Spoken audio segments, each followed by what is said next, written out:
There is a connection between the paranormal, UFOs, and the myths of ancient history. The clues are scattered across the landscape from a forbidden past, maybe even in your own backyard. There is a connection between the true nature of our reality, consciousness, and the unexplained. I'm Carl the Crusher. Let's explore the unknown.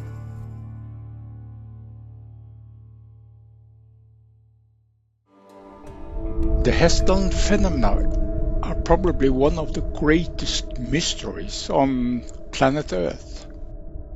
That is why I, for almost 40 years, have been researching the phenomena. My name is Erling Strand, and this is the Blue Box Project Hessdalen's research station, which we plan to upgrade. Dr. John Allen Hynek was probably quite right when he said that Hessdalen is really a UFO laboratory. It's a place where things are happening and where things can be studied. For every progress we make with the research in Hessdalen, the phenomenon rewards us with more questions than answers. This means that we progress slowly towards new scientific results, but are willing and prepared to expand our horizon, to explore this phenomenon more curiously. What has fascinated me about the phenomenon is all the aspects in which this phenomenon chooses to show itself. Since the 1980s, the number of recorded observations has decreased to an estimate of 20 per year, but in return, the peculiarities of how the phenomenon presents itself has increased. What can be observed as a diversity of lights at night might be observed during daytime as physical objects that resemble geometric figures or airplanes without wings and tails. That suggests that we must strive for a greater understanding of our own world to unlock the mysteries of the Hessdalen phenomenon. If we solve this riddle, we will not only have a greater understanding of our own world, but also a deeper knowledge of our own humanity. For me, it is as simple as this. To solve and understand more of the world's mysteries, you have to study the Hessdalen phenomenon. And the beauty is that Hessdalen is open to everyone in the world to visit, explore, and experience. Fy faen, har du sett? Der ja! Hei, det beveger seg! Hei! Hei! Sjekk! Å, fy fader!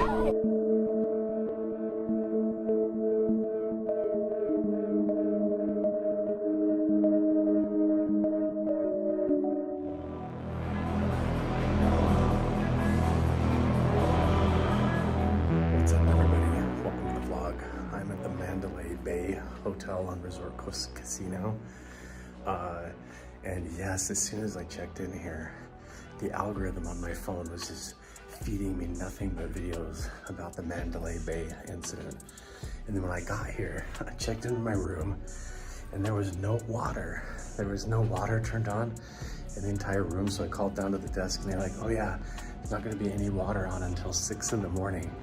Well, I have to get up and get on my flight to go to Norway today at 5 o'clock.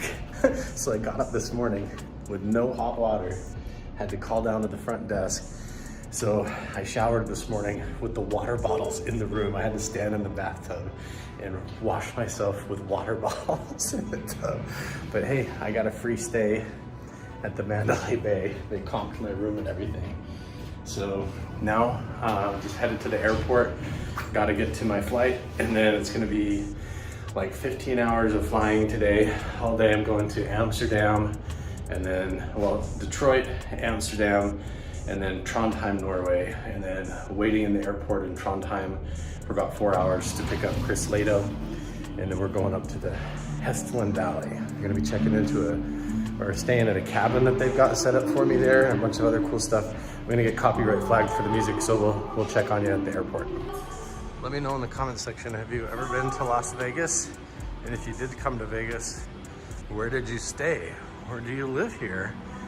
And where do you like to hang out and party when you do come here? Actually turned out pretty good last night because I came down, gambled $20 at roulette just for fun. Ended up winning $200 playing roulette. So basically got the whole room free. Plus they comped me $100 for the room, plus like another $50 or whatever they waived off of the resort fee.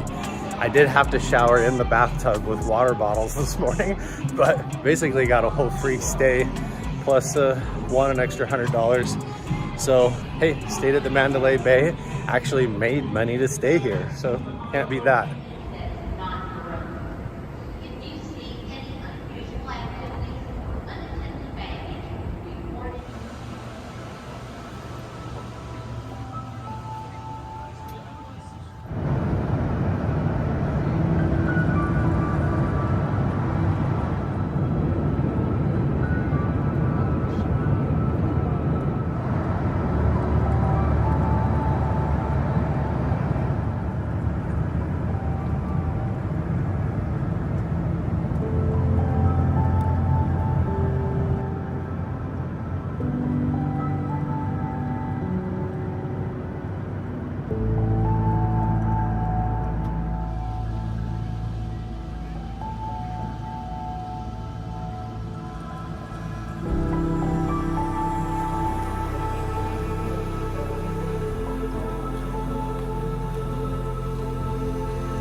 Guys, we made it to Norway. And where did Fred take me on very first stop? We went to hell. We actually did go to hell. The center of hell. The center of hell. Explain that. This whole community is called hell? Or the place is called hell, and this is just the mall. It's and just... the mall is the center. So we always, every center. But this is the center of hell. The center of hell. Yeah. Right? See, here, I'm going to show you on the mountain. Watch this. Back there at the mall, we just had the breakfasty look, even up on the side of the mountain. There it is. Hell. Straight to hell. But yeah, we're excited. We're still at the airport. We're just waiting for Chris Lato to show up and the rest of the team. We've been hanging out at the shopping mall at hell. We got coffee. We ate a little strawberry like cheesecake thing. It was really delicious.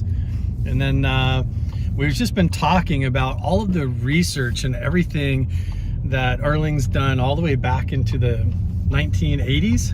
Yeah, right? 1980 To the 80s. I think it was 1983.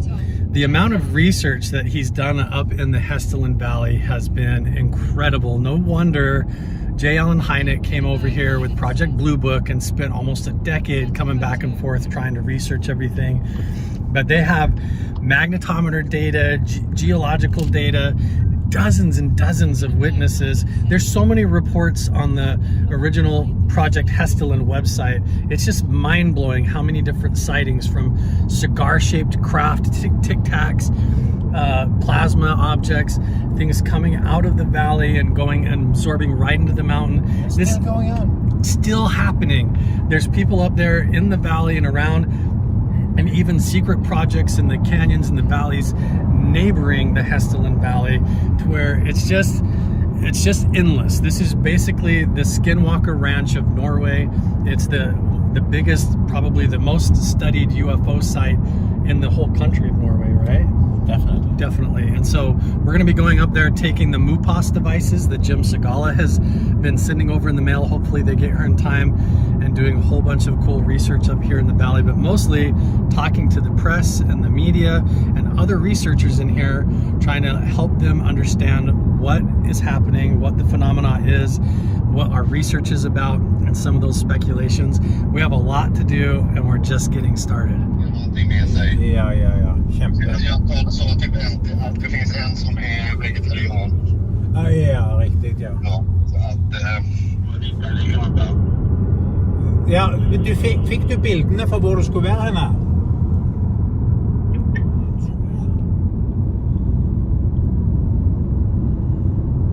Everywhere you look here is just like a postcard. Beautiful.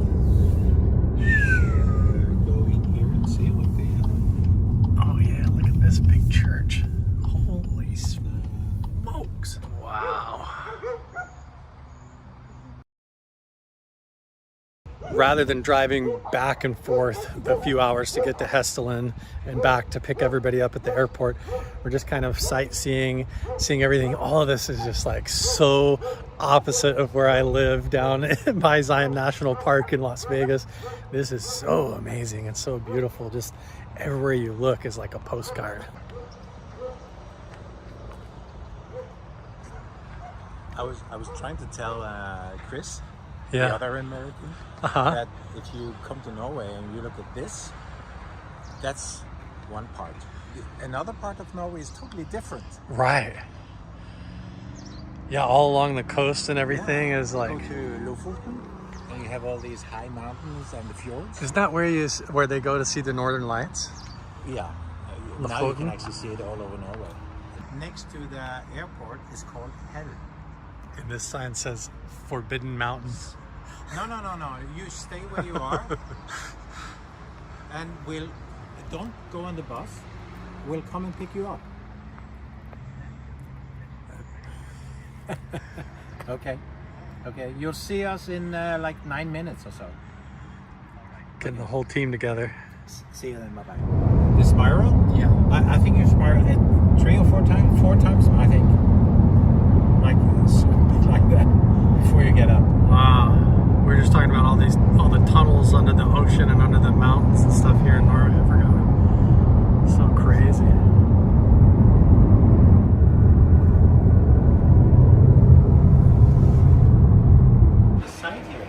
This is the craziest thing ever. If you go shopping, you can just lock your dog in there. It's a dog hotel. I don't think I like that. That's weird, don't you think? It is. Dog hotel. What the heck? So if you're gonna go shopping, you just lock your dog in a box? That's crazy. Wow. Statue of Olav.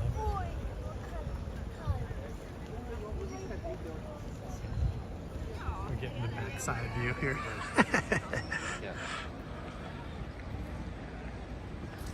We're walking up the middle of the road here, going up to this big church.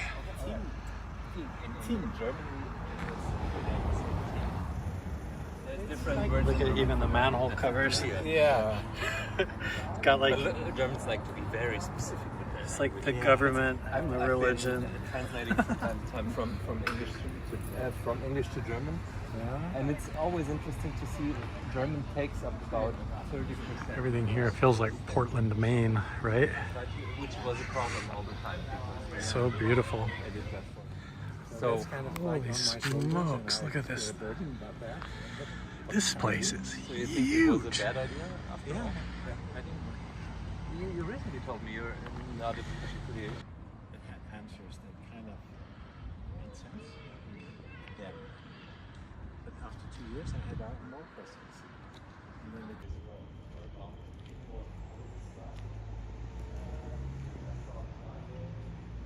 There's gargoyles all over this thing too.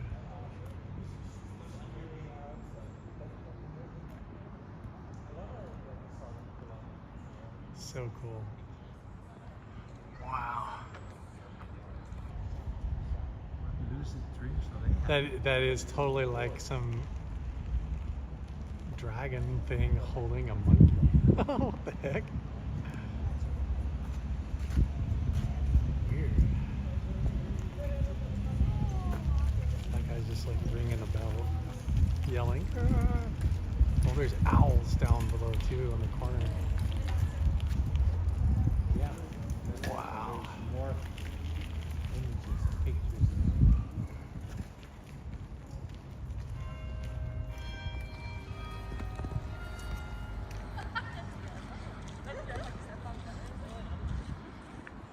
Here that every one of these has a story. Everyone? Everyone has a story, and it's like What? Holy smokes!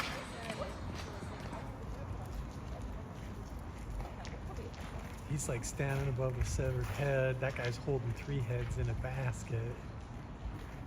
Wow. Look at the detail on this.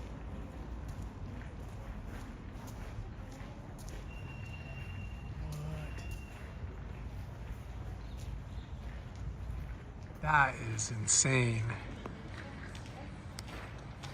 Who's there already? What?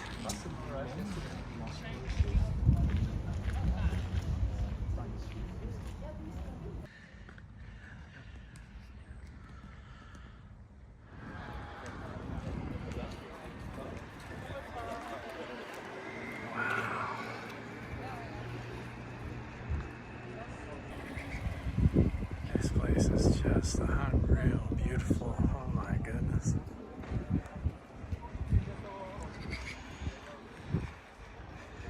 Wow, look at that, people kayaking down the river.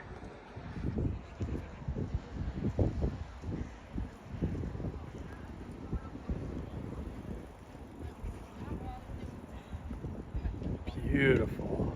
What a cute little town. Oh my gosh. Website from the Institute. I can't get to that website. My word. It looks like it's got from the web.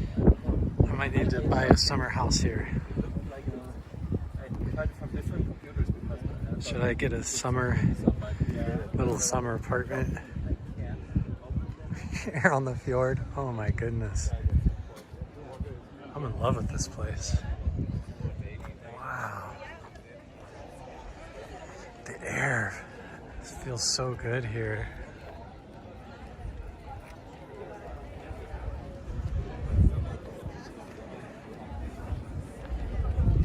So nice. Check it out, they got a bike lift in town. He just put his foot on that thing and not push it. I think you need to be quite strong to do it because You have to put your foot on that thing and hold yourself while it pushes you up the hill. Wow. what happened when It didn't look easy.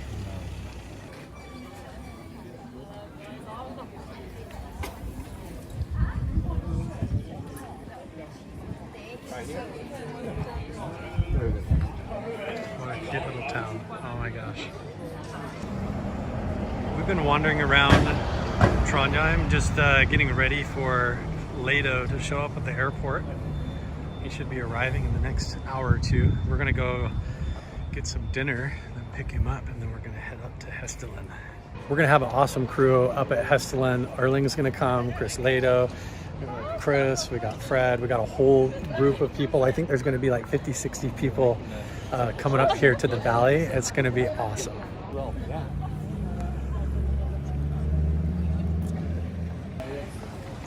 Lado. Totally lose the sight. Last time we saw some crazy light going up this road. There are two ways, so if now we actually end up on the other alternative route, because at the airport there was this red sign saying that there's construction, so you have to go the other way. So I think there's one more thing I'm gonna need to. So this is Chris. This is the road. probably. This is Hessdalen. Up into the little Hessdalen town up on the little mountain, basically.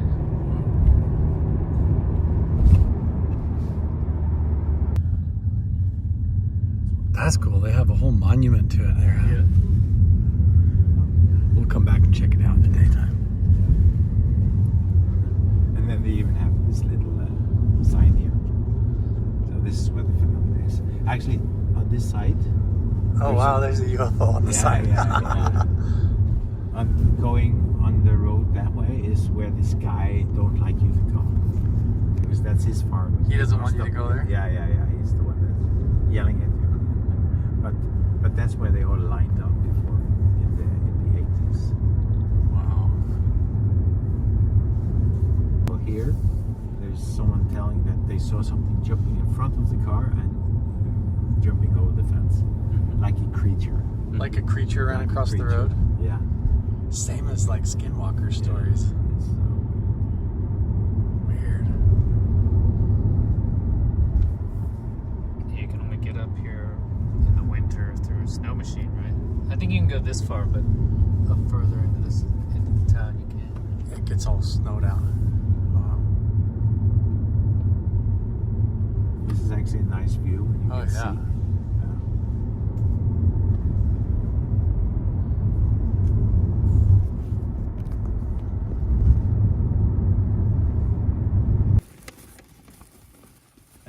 Yeah, I don't know. Can you bring in one? Of course. Yeah. Just do you want some water?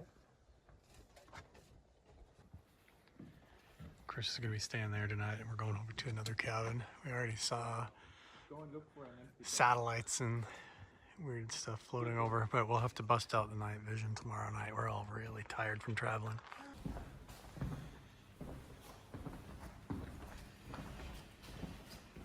I can't believe I'm actually here. Oh my gosh. This is awesome. Yeah, you see that.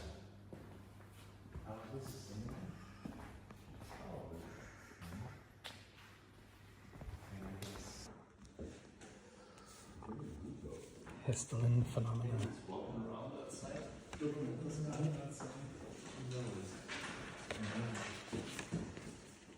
Wow. Oh, there it is. The sleeping bags. There. Can I switch on the lights? Or yeah, and there is the lights. That's cool.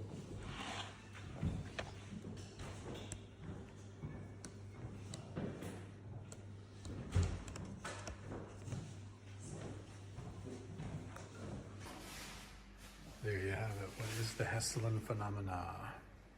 Lights of unknown origin that appear in the Hessdalen Valley and other places around the world. Here's where we are right now. Ding. Cool. I'm ready for bed. Here.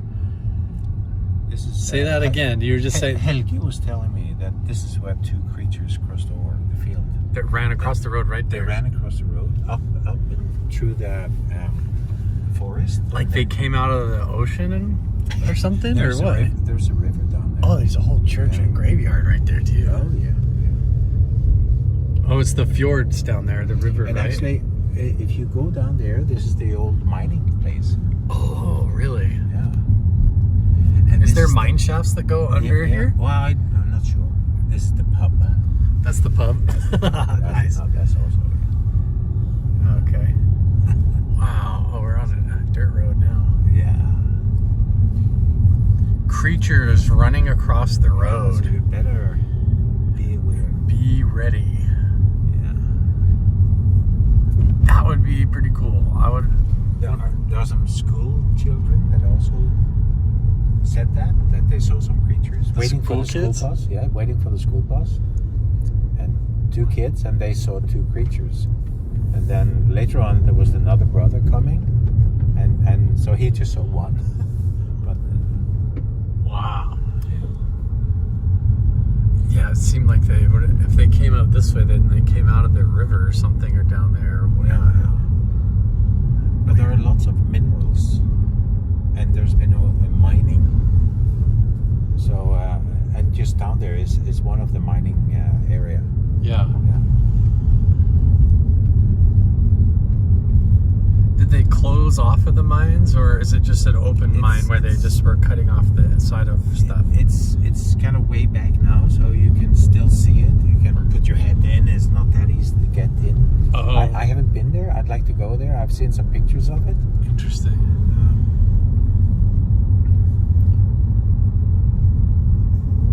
But they're actually starting mining again. There are some plans to start mining again. Wow. On the other side, there's a balcony, and this is where he saw. He was with his mother-in-law and brother-in-law, and they saw something that thought like, "Is there an airplane?" Because it was like following the river, but it has no wings. Yeah. So this is just here. Wow. But he has so many stories. You said up here on the left is where J. Allen Hynek stayed when he studied. Yes. Do you know how long he was here, or did he come and go a lot? No, I think he was only here once. I think he said he would come back, but he died. He died. Oh, right. Yeah, I was getting old. But he said this is like the best UFO laboratory. It's like in a the world. perfect So UFO that's laboratory. Yeah. I remember him saying that. Yeah.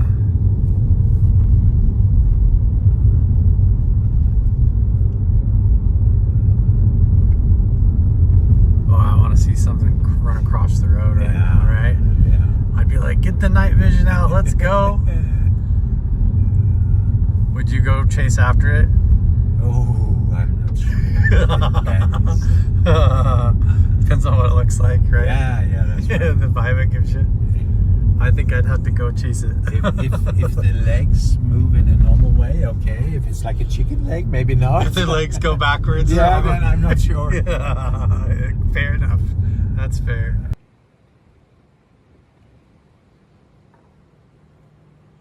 This little toll pay thing. Okay. Did it work? I can't even see what's there. Where's my phone?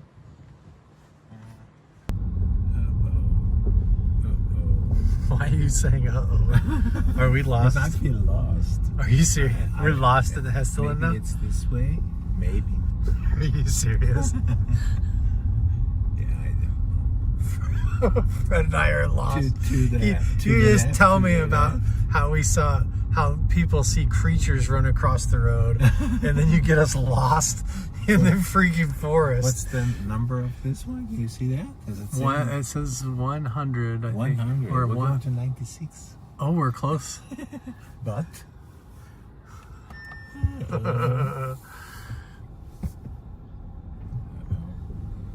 I really do want to explore around and look for artifacts. To find like Viking runes out here would be so amazing. Good morning. Oh my goodness. I'm back here in Norway, and now I'm staying in this cabin. Look at this crazy, incredible view. The river coming all the way up here. Wow. Wow. I can't believe this is where I get to work, out here with this scenery. But I tell you what, when the sun sets, this whole place changes. I'll let you guys see everything without my face in the way. Check this out.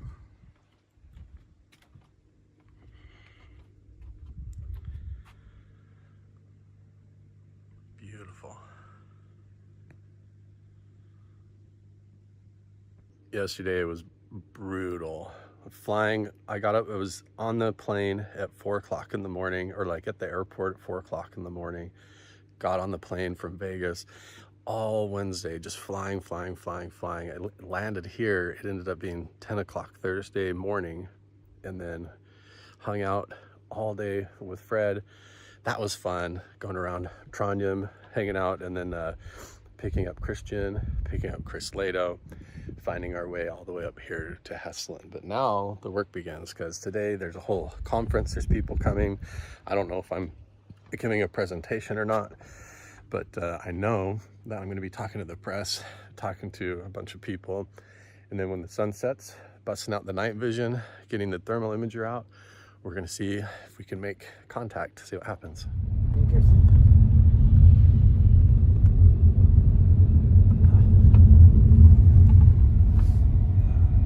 They use that folklore name, the Skinwalker name, just because it makes it spooky for the marketing. Yeah. You know, it makes it attractive for the, because it has to do with the Navajo legend, which does exist there. There was a lot of tragedy. There was human trafficking and slave trading of the Navajo people that happened there. But a lot of those legends came because there was a chief walker of the Ute tribe, Chief Wakara, and Chief Walker was the one doing a lot of the kidnapping. And so Chief Walker became the Skinwalker, because they would dress up in coyote skins and go kidnap people, and that became the legend of this werewolf that would come snatch kids in the dark. But they nicknamed the TV show after that, just based on the legend. But now everybody understands the phenomena so differently that, you know, there should be a different name. You know? Is there any pretty name? So they was coming here, crossing here. The creatures crossed here, and you've tried to follow them with the EMF? Tracks. Yes, EMF. Down here, down. And they were going up here. So they came up through this gap right here. Very steep. Really? And then... and you said they were described as though they had like long arms? Yeah. Weird. And they walked up into the forest? Yeah, and then I heard some the ships were, you know, making noise. So fascinating. Do you know if someone's going to be here that witnessed it? Maybe. I know he's coming tomorrow, but I don't know. But I can show you. That would be interesting. I'm going to go right. Hessdalen's so beautiful in the daytime. Oh, yeah, beautiful, very beautiful. Kind of ominous and creepy in the dark. Yeah, that's it. Oh, it's... I think we have a place here. Yeah. There's a lot of people. Oh, yeah. Wow. Very cool. It's, Oh, there is Massimo and his wife Susan. where? Oh, they were behind. Oh, yeah. Massimo has like this hair, like standing up everywhere. Awesome.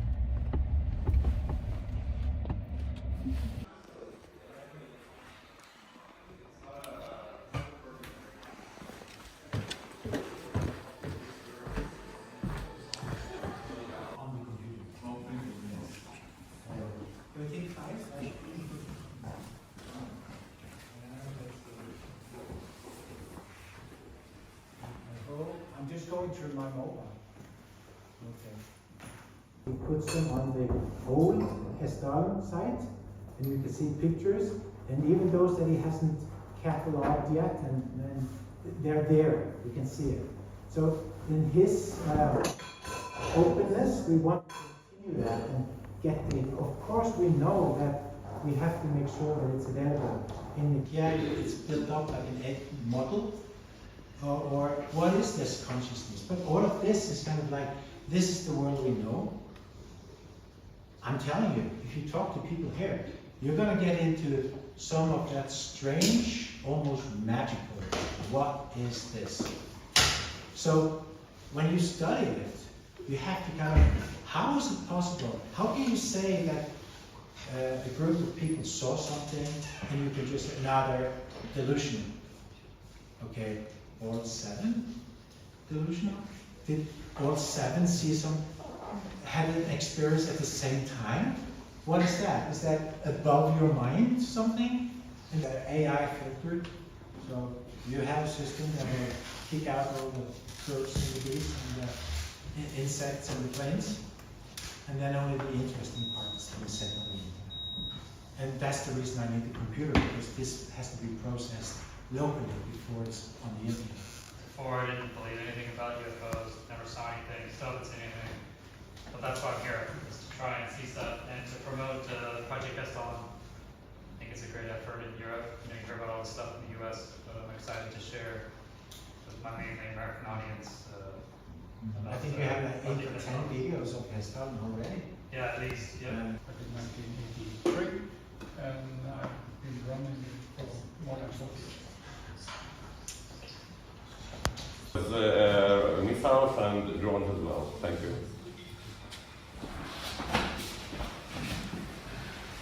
My name is Sam. I'm a professor previously, but here in Norway, the all-sky cameras are a bit problematic due to snow covering. I mean, you can melt them, but generally it's a bit better to just use the normal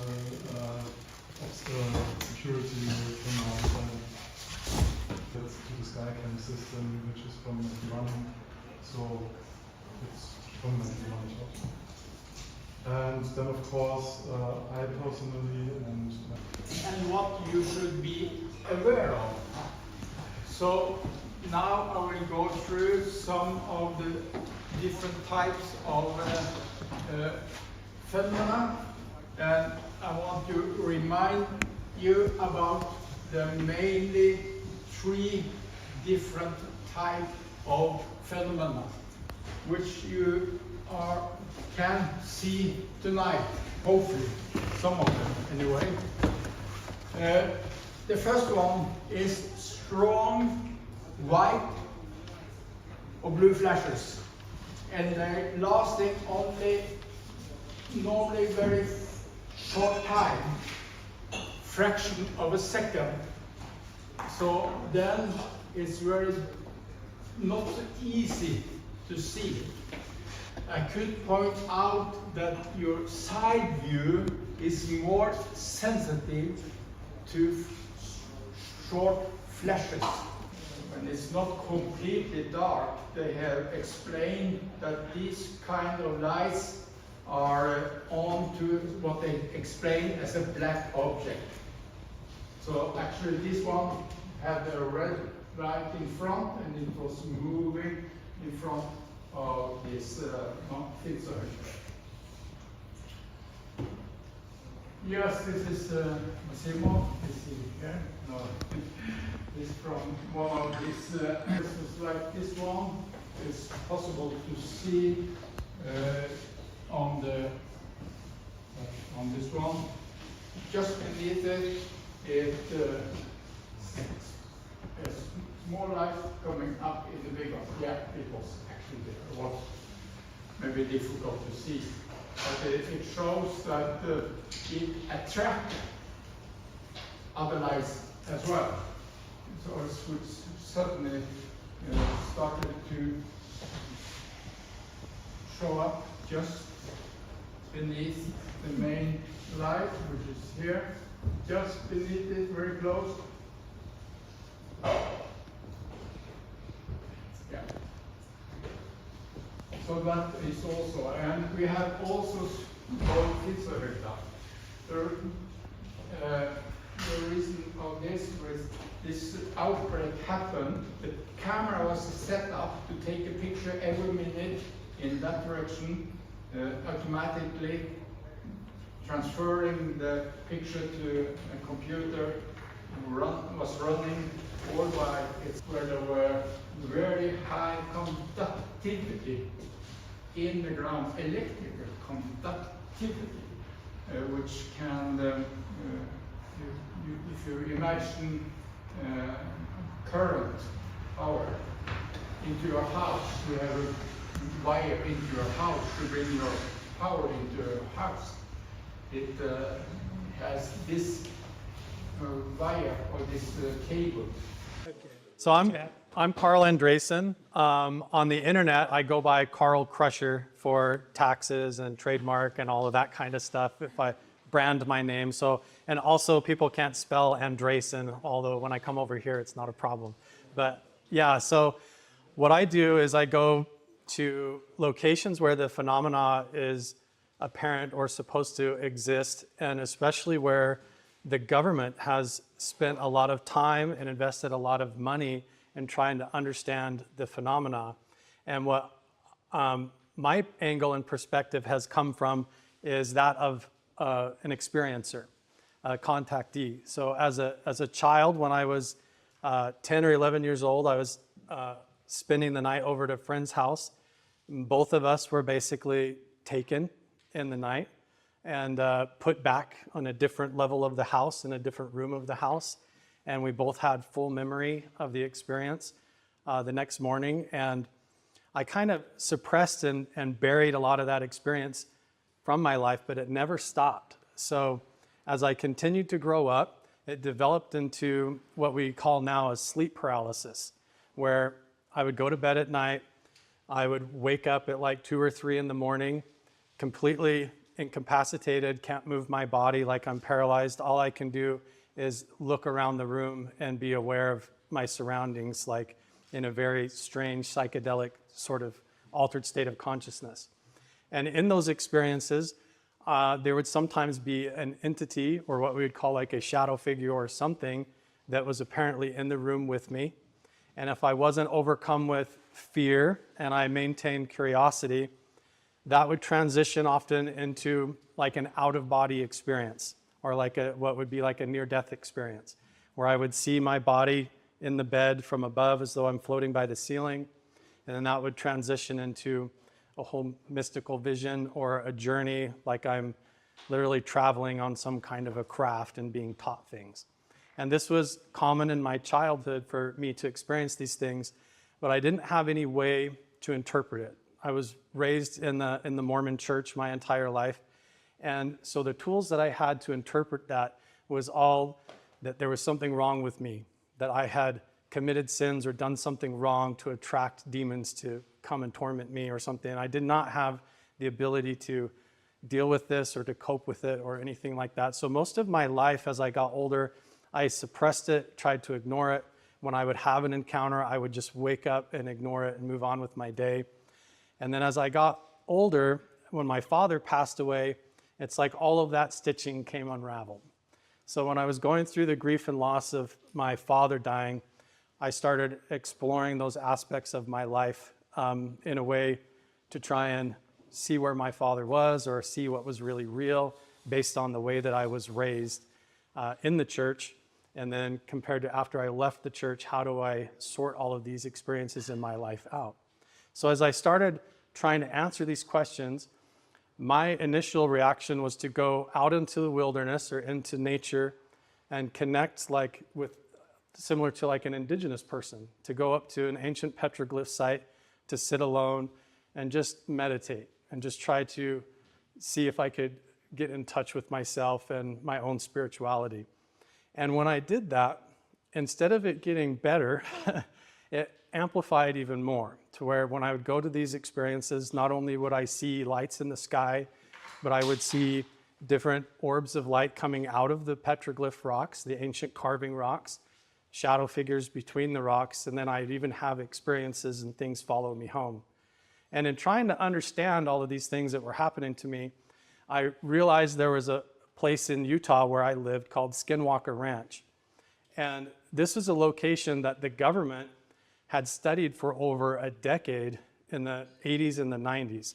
And they had invested millions of dollars into this place to try and answer this same question, because a lot of people who witness UFOs, or they see these lights in the sky and they witness these encounters, a lot of times the story just ends there. But when you really talk to the people, or you get into depth with the experiences, a lot of times they don't actually end there. The experiences for these individuals follow them home, enter into their dreams, bothers their family, and affects their personal life in all sorts of different ways.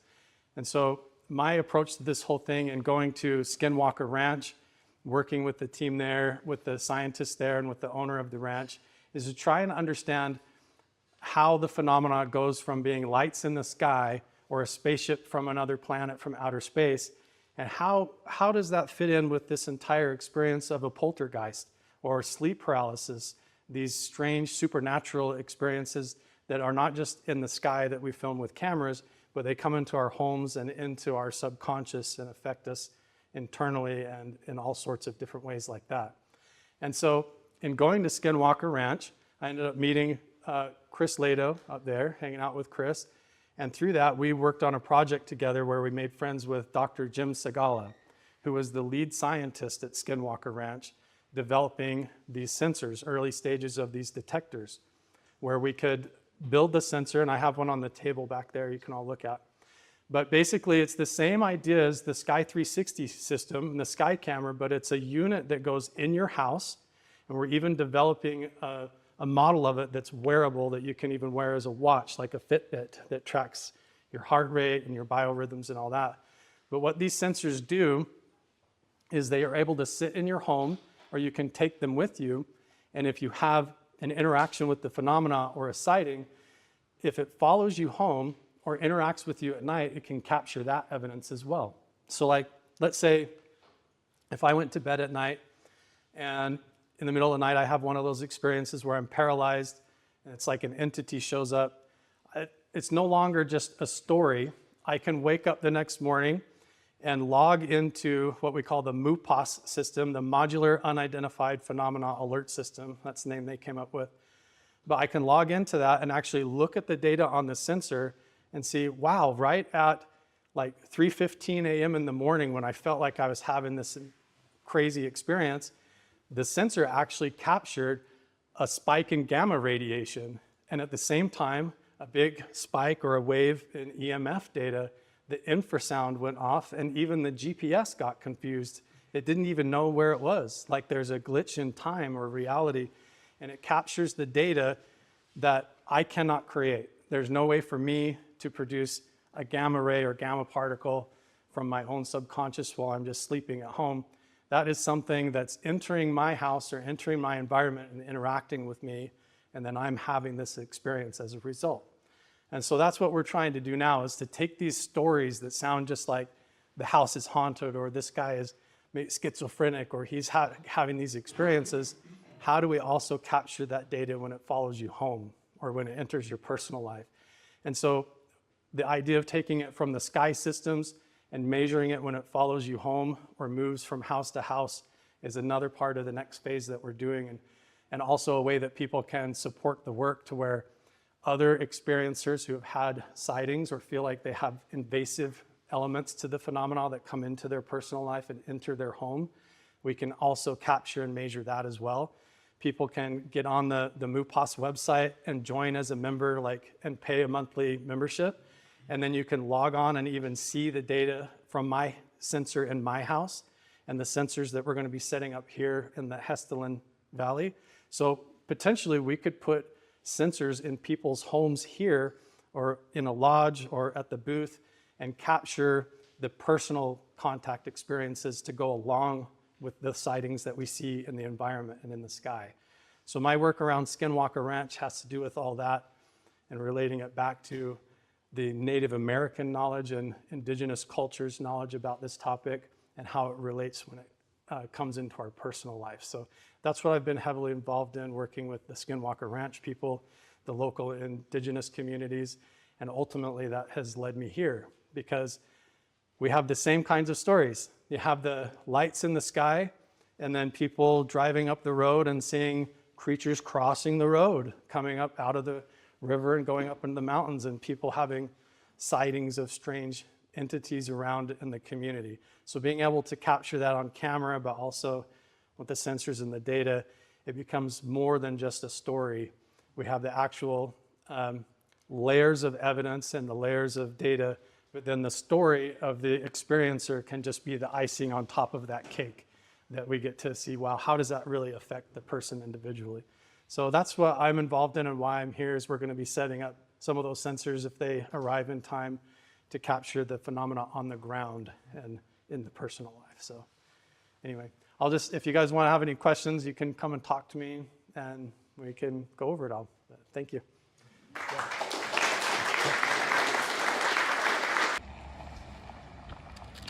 right, now we're getting ready to go down to the camp and do a contact protocol. We'll see.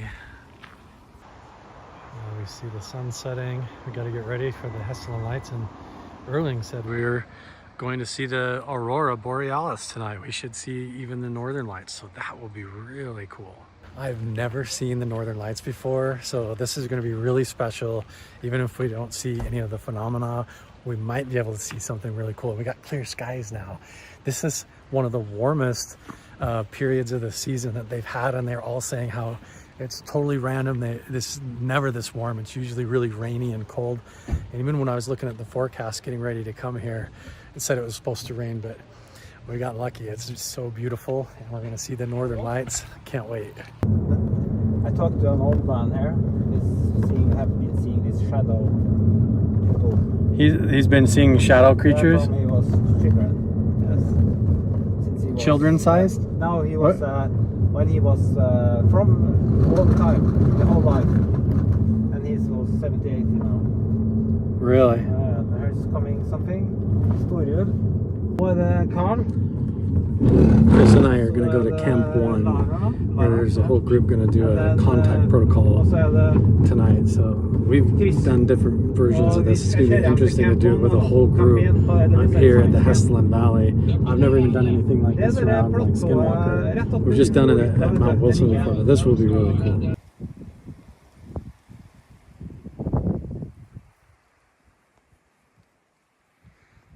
Well, they abandoned Lado and I out here on the Tundra.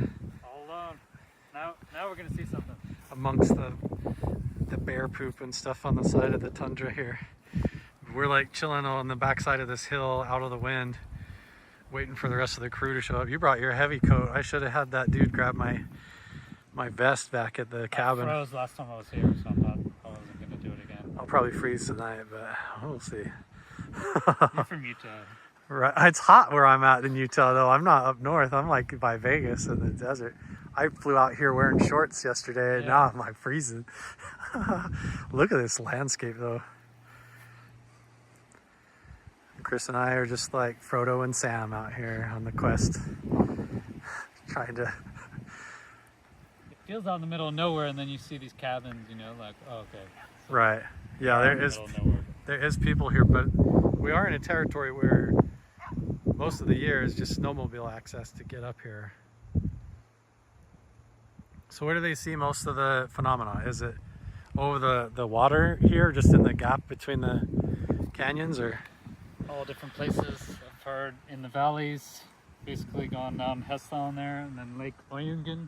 Oyungen? Yeah, that's what in the briefing, that's Lake Oyungen he was talking about, where they've seen some lights basically over the lake, illuminating it. That's where it illuminated like I think it was a square kilometer, they said, of the lake. Wow.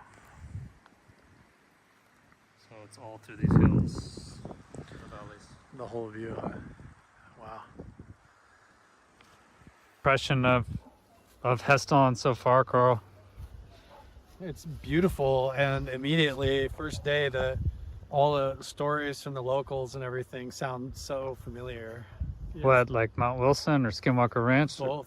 Yeah, just all of the attention and the public information is all focused on the lights in the sky. But then as soon as you're here in person and talking to people, they're all saying, so-and-so saw two creatures with long arms run across the road, and so-and-so over here is having encounters, and you realize how personal the phenomena can get to the people that live around here. And it's like some people just shut it out and don't want anything to do with it, and other people are more curious, Yeah, like I mentioned, as we're just driving up here, there's a house over there, and Erling gives a story about sees this crazy light come up to his window. Yeah. This large, like 1.5 meter light sphere. Yeah, all the stories come out. I would love to see one of those objects. Well, anything really, but like, could you imagine seeing one of those crazy looking spaceship objects that they showed? To have a landing and an interaction, or to have entities step out of some sort of a doorway or a craft of some kind, or anything like that. With the variety of the people that we have here at the event, goes from the extreme scientific, logical minded, all the way down to just straight up experiencer, and everything in between. And so to have a group sighting would be really cool, to have that different perspectives analysis, you know? Even just between you and I, the way that we like cross-check each other and stuff on when we experience things is helps. When we get all these people together from this whole, literally different countries even, and then 11 countries, yeah. 11 countries from across the world. Ultimately, that's the message of this whole phenomena, is that breaking down the barriers and connecting. Yeah. What is it? I'm using a night vision camera, a Psionic black night vision camera. It films in full color, HD, just allows me to amplify the ambient light, so that just allows me to amplify the ambient light so that I can see in the dark a lot better.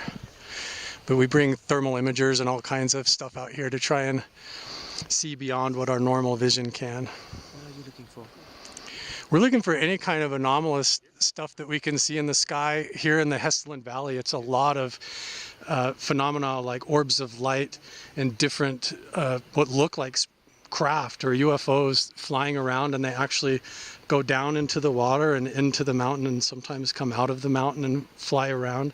So we're just trying to actually capture that event and see if we can even make contact or conjure such an event through certain meditations and telepathic communication that some of our group are willing to try. So we're using technology and certain meditation methods to try and elicit a response. To contact who? We're trying to contact whatever the phenomena is, because it seems to respond in an intelligent way, as if it can almost read your thoughts, or when there's a group of people together, when people start to look at it, they talk like the lights will move and react as though they know that you're here to look at them, or somehow they have a pilot or a consciousness behind it that is intelligent. And so beyond just looking at it like it's a weird magnetic anomaly or a light anomaly, a lot of witnesses have personal experiences or a form of type of encounter or telepathic communication that goes along with these encounters. And so we're trying to be aware of all of those methods and be aware of any of that type of interaction. First time here or not? This is my second time to Norway, first time here to Hessdalen. Have you ever seen something? So you have nothing, not seen anything here. So yours was like a supernatural, like spiritual in your house? Apparently, yeah. Wow. I was a baby, so. You don't remember. No, You see that flash? I did. I might have got it on camera. Did you see that?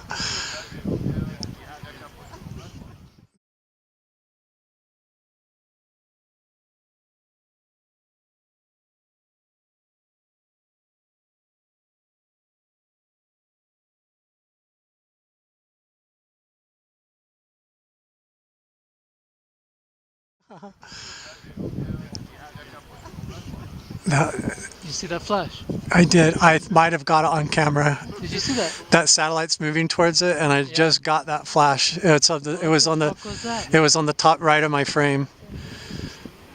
Did you see that? Yeah. We just saw a flash. You saw that? Yeah. It was right there. I might have got it. I think I got it. Did you really? Can you flash again? Flash again. It was right on the Big Dipper. Did you notice that? Right above the Big Dipper. It was above, right? And literally, I was at Skinwalker Ranch 2 weeks ago and did this, and I said, if you could appear like a shooting star, that would be amazing. And literally right when I asked, like, one appeared. And then when I slowed the footage down, it made 2 turns in the air and flew away. Yeah, I saw that. That was like a flash, yes. No, I thought it was an airplane, but there's No, it flashed one time, like a, I don't know what that was. Also recording? Yes, yeah. I can get you the footage too. Like, hopefully I got it. Because that's the most common event here is a bright flash. Yeah. It was right there. It was right there. I saw it right above the Big Dipper, right? Yes. That's always where I'm looking when I see stuff too, is right at the Big Dipper. There's another. You have seen it? You saw it? Yeah, I saw it. Yeah. I saw You saw it too, right? Yeah, I did. Oh, right there. It just did it again. I got it. No, I don't think so. You saw it too, right? Yeah, I did. Oh, right there.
No, I don't think so.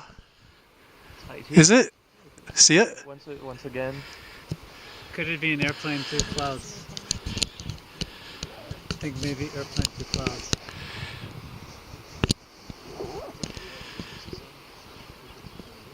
Oh, I don't know. Lato. I don't know. Maybe. Flash, but that's pretty far actually for an airplane. Why would it? Because airplane. I was a pilot. Airplanes. It's like it's not. It's like slow. It's going on and off. They have to flash every. It's like 1.5 seconds. So what did we see? A flash. Was it nightfall or what was it? It's hard to say. That's what they say here. Is that you have these weird light flashes. That's the most common phenomenon. We saw what looked like a satellite, a pulse of light in the sky, and then a weird, slow pulsing thing moving across that doesn't seem like there's a plane anywhere. What's strange? Yeah. Every 3 seconds. So that's the plane. That looks completely different than what I just filmed a second ago. It was. And you filmed it. I did film it, yeah. The one over to the north over here was just turning on and off really slow. As soon as we started talking about getting our mindset right, we start seeing stuff. That's true. A shooting star, a big one, just came down. It was like had a tail behind it, right there. Straight up. Let me see. Yeah, there you go. I like take it from you. Yeah. Give me that.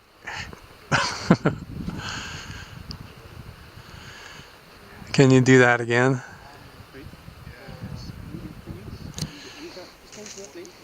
Without looking at the camera, just tell where was the flash we all see the flashlight.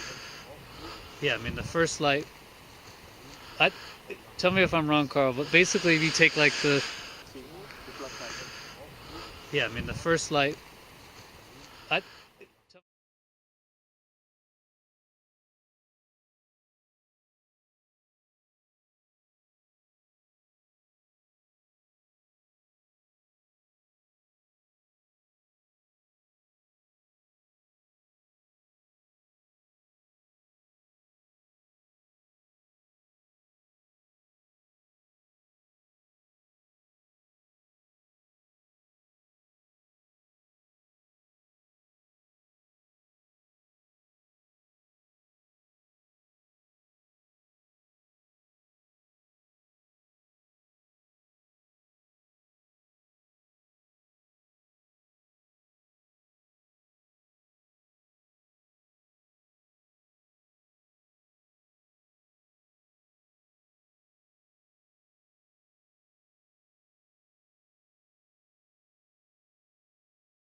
tell where was the flash we all seen the flashlight.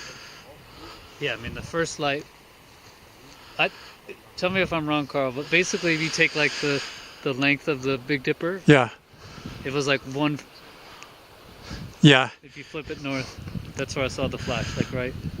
I saw it basically just up and to the right of the scoop of the Big Dipper. Yeah, exactly. Yep. Like one towards scoop the North Star halfway apart. One scoop up. Basically. Yeah, pretty much. Yeah. Right above it. And then the other one was over here. The other one was down, like down here, and then we saw the blinking one move across the horizon and the clouds. We can check in your camera how long it took, because that's pretty far actually. If that was a plane, it seems like we should be able to see if it was. Yeah. Boy, we got so lucky on the weather, right? Like it was supposed to rain. I keep just missing these huge shooting stars.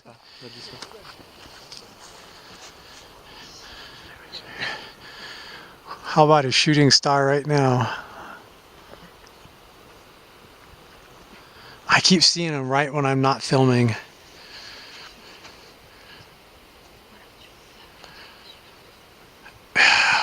I should just keep filming.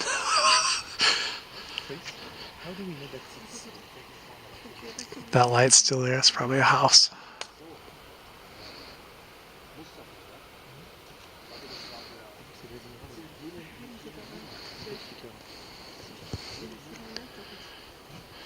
God, there's like tons of stuff zipping around in the sky. It's just hard to catch on camera. This is why we need the MUPOS cameras out here, man, because it would catch all of this stuff, right? If we get the MUPOS cameras. Initially, I saw the first flash, and I waited for the next flash, because I thought it was a plane, but there wasn't a next flash right away.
Initially, I saw the first flash, and I waited for the next flash, because I thought it was a plane, but there wasn't a next flash right away.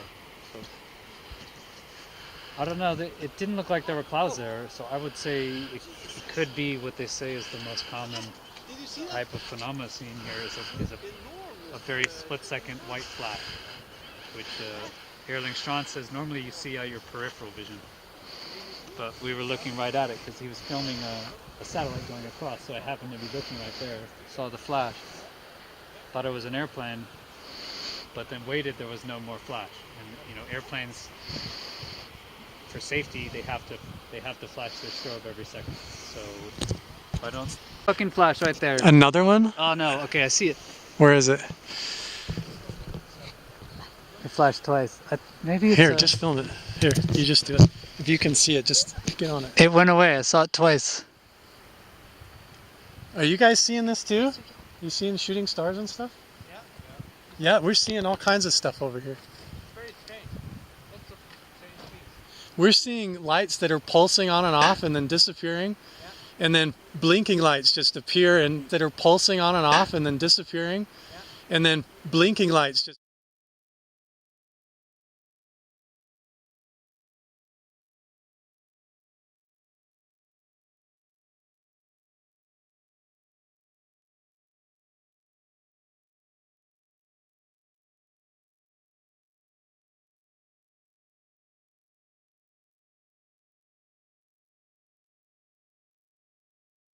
And they're not even shooting stars. It's just like a pulse of light in the sky. white flash. Right? Yeah, like a... Just I like saw one clear again. We've seen like 3 now. I wonder... It did look like I saw... It flashed again, almost like a satellite was getting hit by the sun. But it was too fast. I mean, a satellite...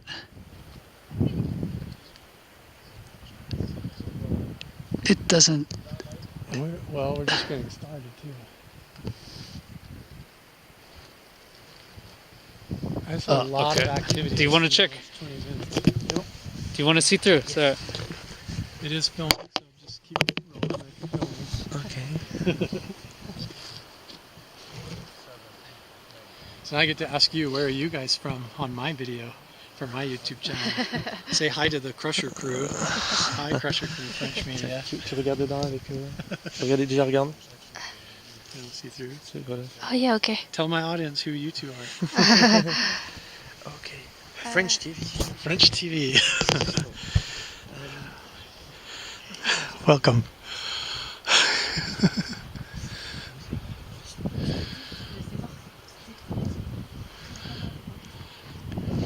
God, see, we just got, if we had the sky cams, we would get all of it, right? If we had the MUPOS sensors already set up, it would catch it.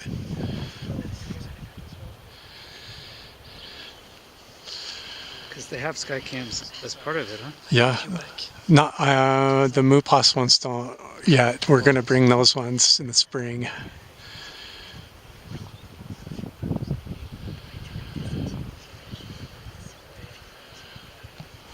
Wow.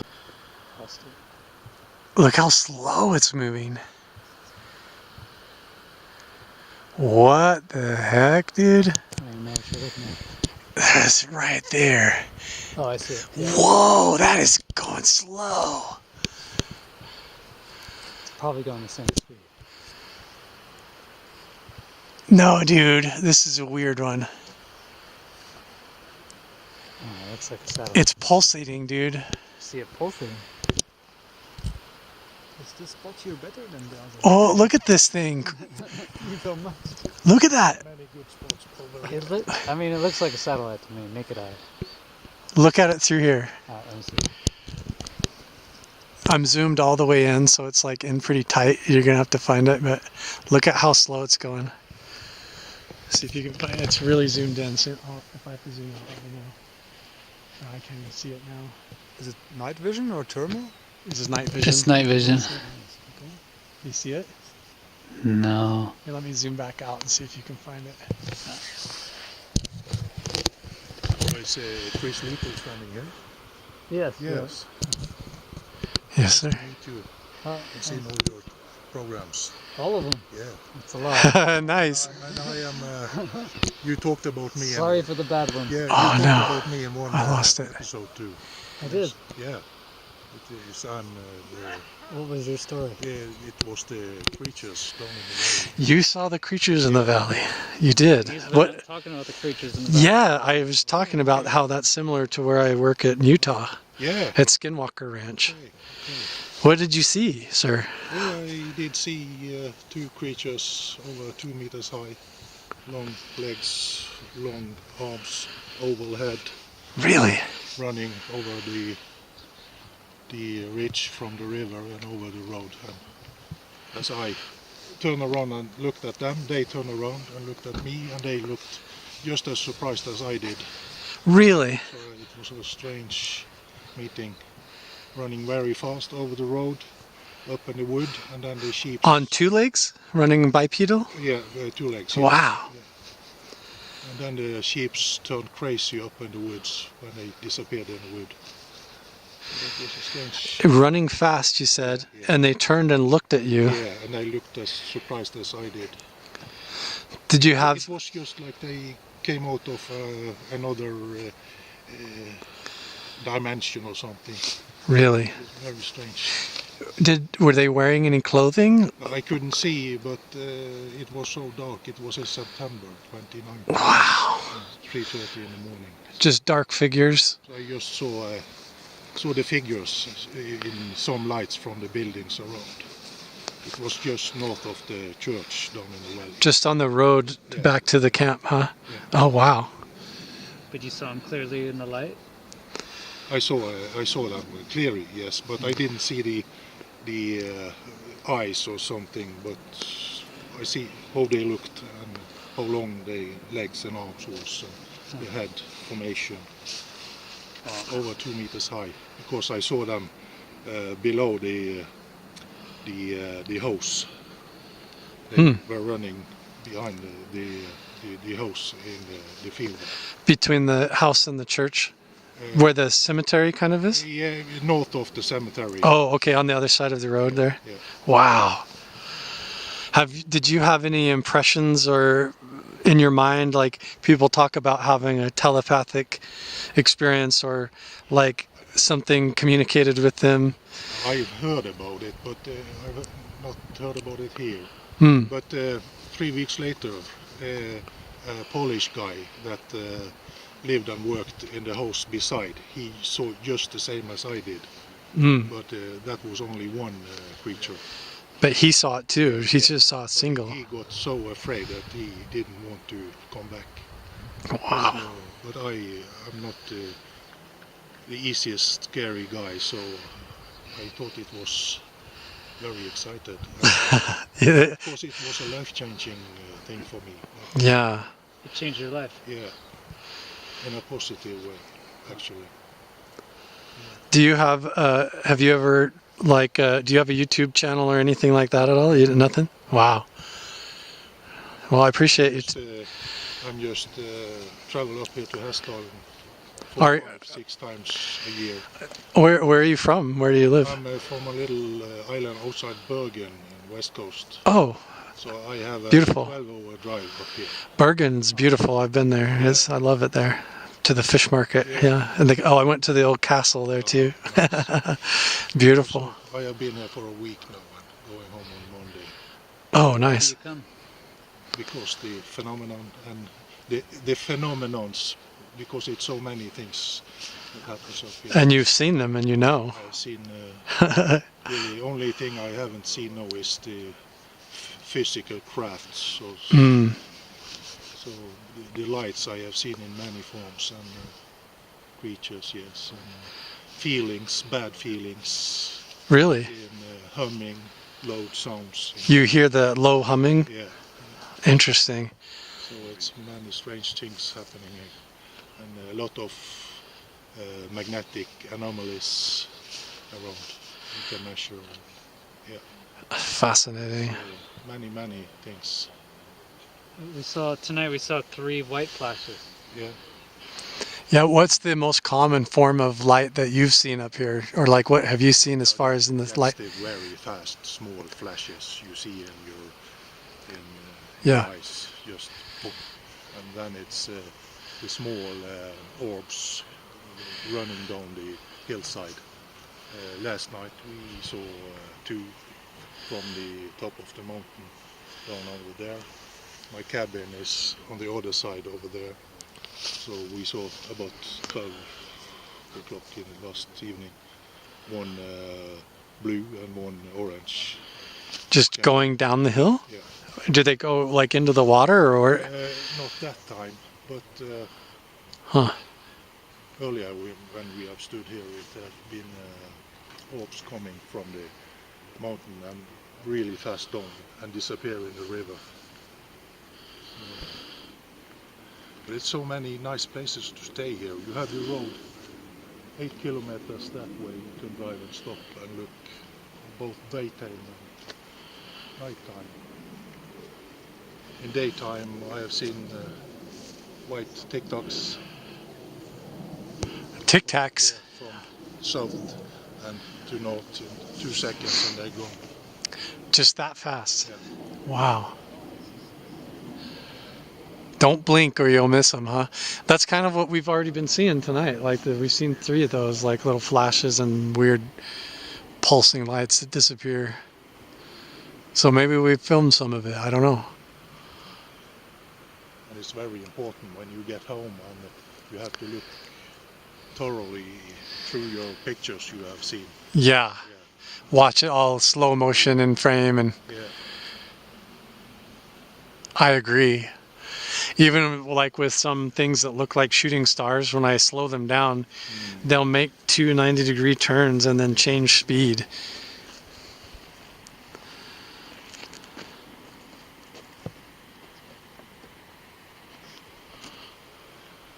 Some little tiny satellites too, I can see.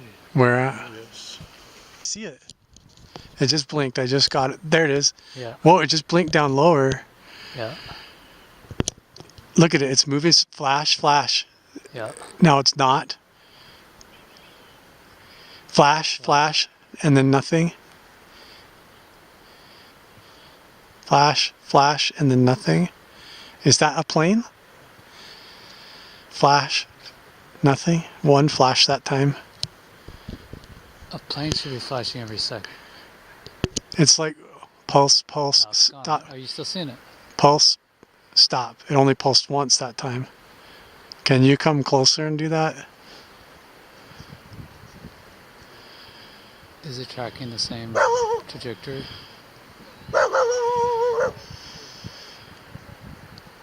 Kinda, yeah. I can still see it. It's just like drifting now. It's not flashing at all. You know, you wonder if it's like a satellite that's spinning, or like we get glints off like it's solar panels or something. Could be. And now it's gone. Or it stopped. One of the two.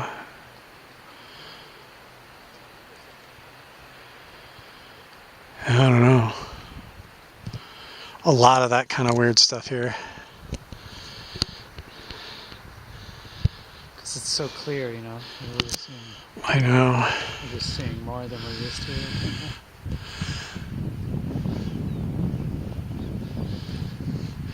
I always just throw out, like, can you come closer just to see? Yeah. And just, if it responds, how crazy that would be to catch on camera, you know? I want to see another pulsing light here. I'd like to see a flash, can you? So many satellites. You seeing another one? Yeah.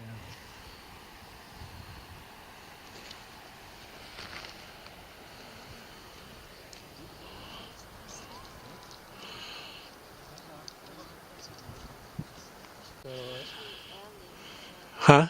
It's close. That is close. It's bright. Yeah. Make a U-turn, yo.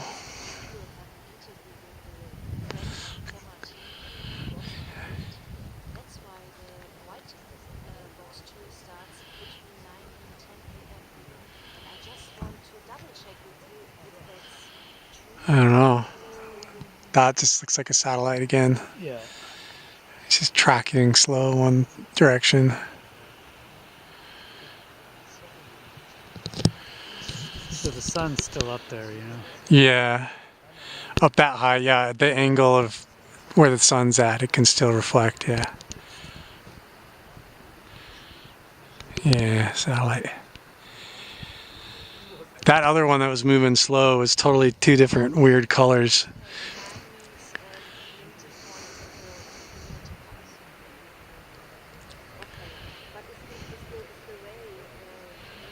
Wow. That must be a house light. There's that one on the hill hasn't moved at all. It's like an infrared light or something. It might be a security camera on somebody's driveway or something, you know, so it's just the infrared red light that the camera's getting. Someone could have a trail cam. Somebody might have a trail camera put down there. Where is it? kind of where that other one started. Oh man. You see it? Yes, it's moving the opposite way. Yeah. It's going south.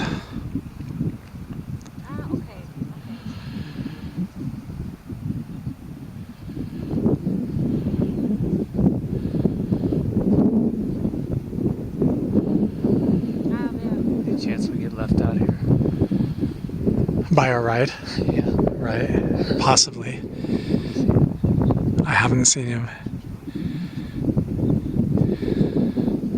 Yeah, that would not be good. I would freeze to death. Yeah, that looks like another satellite. We've definitely caught a couple of anomalies though tonight. I want to see lights running down the mountain. Oh, that would be... No, I said I want to.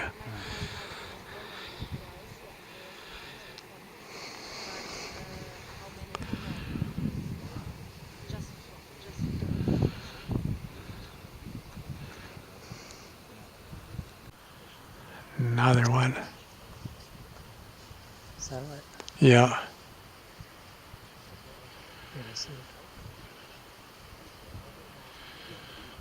Yeah, it looks like another satellite. Man, the sky is so clear, you see everything. You see all of them. Yeah, it looks normal.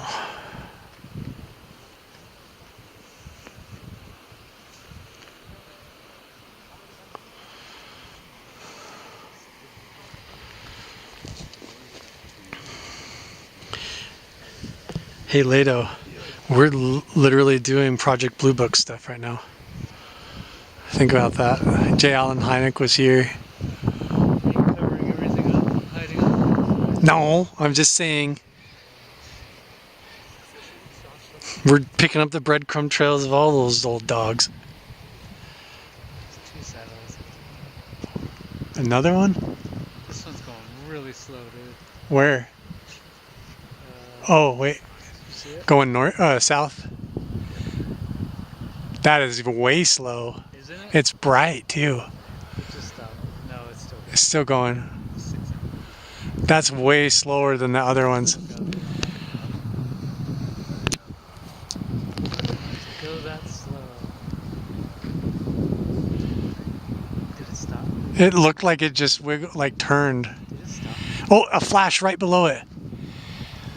There was a blink right below it.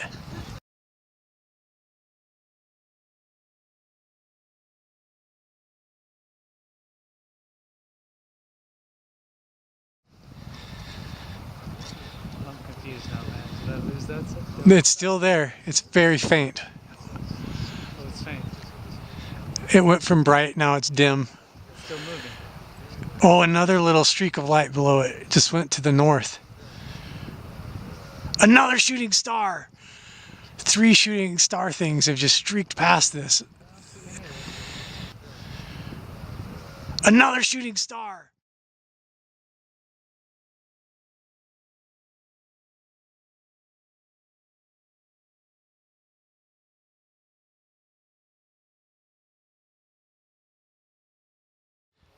Yeah, I'm getting it all. It's still there.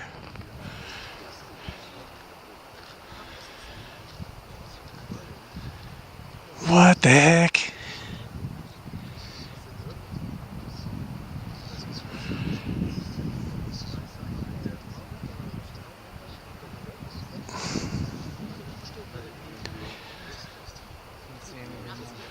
It's right in that cluster of bright, well, there's several clusters from the naked eye.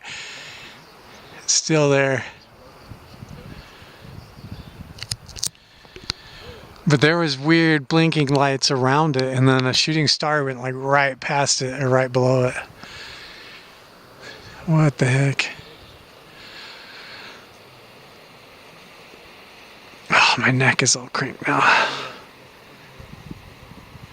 I've been staring up for like 2 hours. Going home. very strange. Eric, do you mind telling that again while I'm filming? You just did the contact meditation over there. We were being interviewed by the French media, and you did the contact protocol, CE5 type of thing, and you said, what happened? I started just the meditation hadn't started yet, but I was already in contact. Right. And I started to cry. And you're That I was home. So yeah. You felt like you were home. Yeah. Home. And then you said your wife actually at home. Yeah, in Holland. She saw a red orb that stayed there. Still there for now. It's almost an hour. Wow. She has never seen anything, and she had this, feeling she had to go out. She had never told me that before. Wow.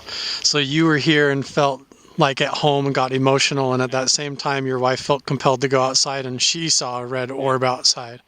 Wow. That's interesting.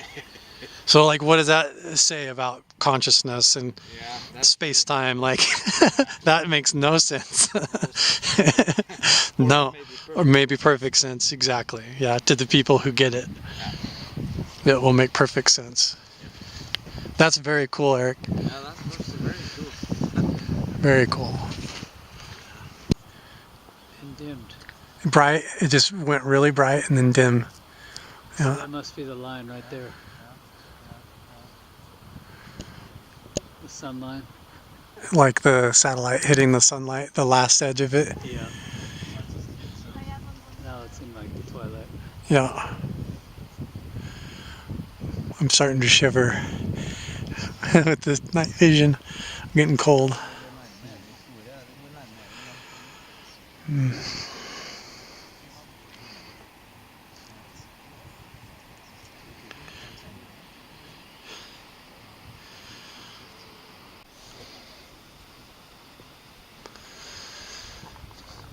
Everybody's starting to get cold and get ready to pack up, it sounds like. Still, it's only night one, right? Like, we got a couple more to go.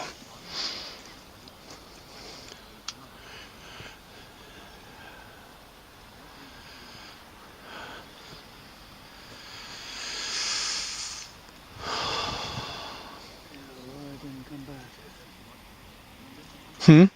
The Aurora didn't come back for you. I did not see any more Aurora. I just like a glimpse of it right when I started filming. My SD card died. And then by the time I switched out the cards, it was gone. And we were being interviewed by the press. It's bright lights.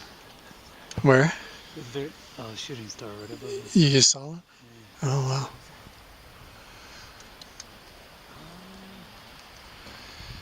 Can you do that again for the camera?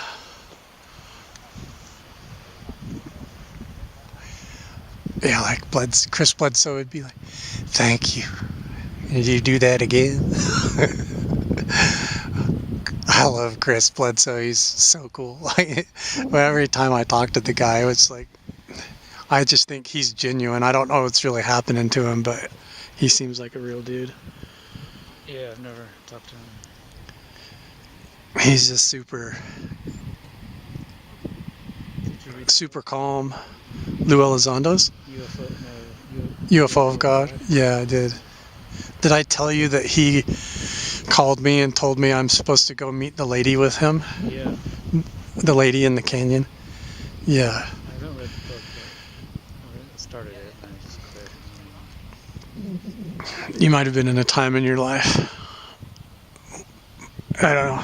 It's worth reading. I listened to the audiobook and found it interesting, really relatable. It's always curious when characters like Colonel Alexander show up in the picture all of a sudden and stuff, you know, makes you wonder. Just because he was involved in so many efforts to fake the phenomena. He even admitted on a podcast once that they convinced a person that he had been abducted on a UFO when he wasn't, as part of an experiment they did. I know Richard Doty mentioned that, right? Okay, now everything's really dim. We've been watching for like 20 minutes and we can barely see the aurora. So now that we're looking at it and we're being all positive, we're going to see if it... Oh, it just lit up.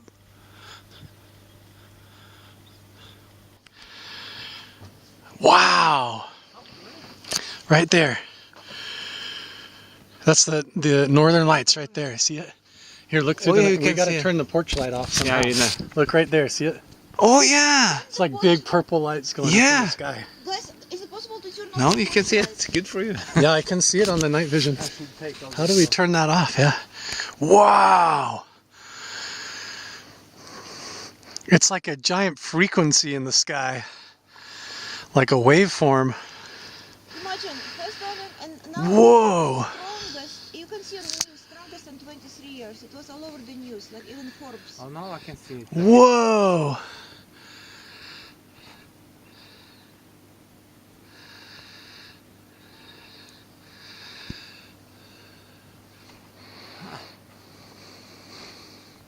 Yeah, with the night vision it was... Wow, look at that. Here, look again. Look through the night vision again. Oh. The whole horizon is just lit up like a big frequency. Oh! Yeah, I need this one. Wow. Guys, figure out how to turn off the... I know. How do we... Is there a switch inside? Whoa! Just stay away from the light, it turns off.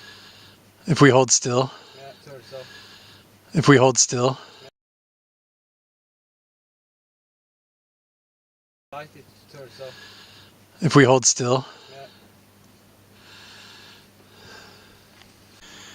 There's a very strange light moving right below the Big Dipper that just stopped.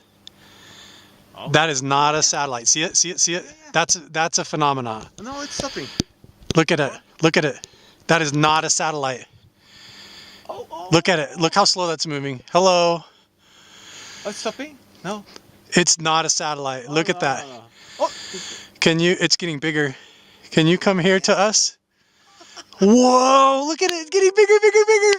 Wow! Hello. Hello. Hello.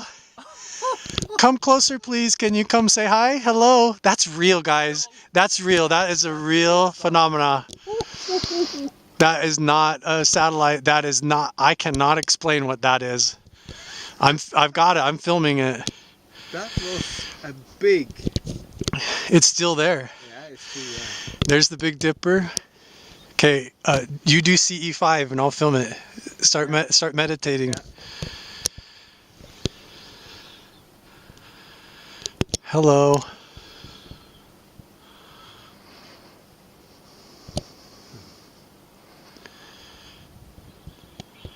It stopped. Huh. It's just sitting there in the aurora or something. I'm still filming it. That was amazing. It's still there. Oh, it's still there. Oh, you can see it, yeah. It's still there. It's moved clear down below in the horizon there. What the heck was it? Did you see how bright it got? Yeah, it was.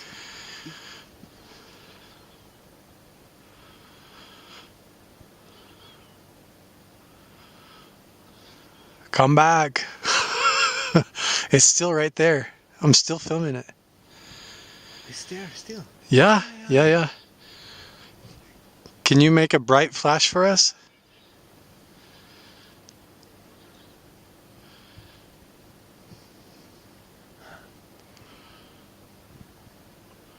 Oh, it's going down. Oh, it's zigzagging around like... Oh, flash! It just flashed red. Oh, there! There's also a flash. To the right of it? Yeah. I see that too. On the top of the mountain? Yeah. Like right on the peak. Or I mean down here. Where did that one go? Oh, there it is. Some flashlight on the lake. Yeah, in the lake, yeah, I see it. It would also flash there. But that's a car, maybe?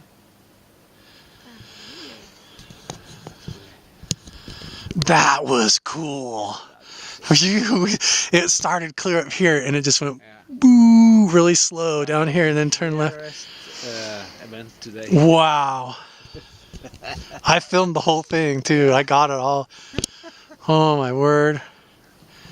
If you're still there, come back. It's still, is that something there, isn't it? Or? I'm just holding really still trying to see if I can see it. I don't.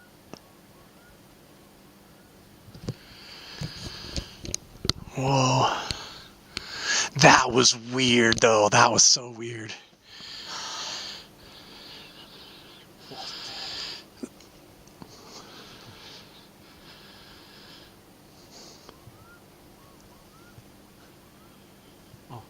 Bird sea. Yeah.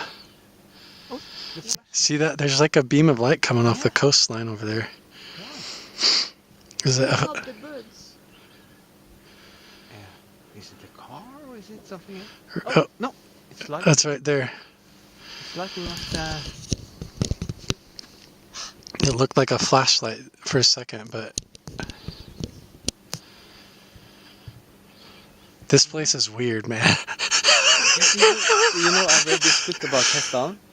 Either it's coming when just starting it, or you said, you know, I was going to bed now. Then, bing! I know. Yeah. I like you have to almost check. Oh, I just saw a big bright thing just light up over here to the left. You saw that? It just like lit up and then.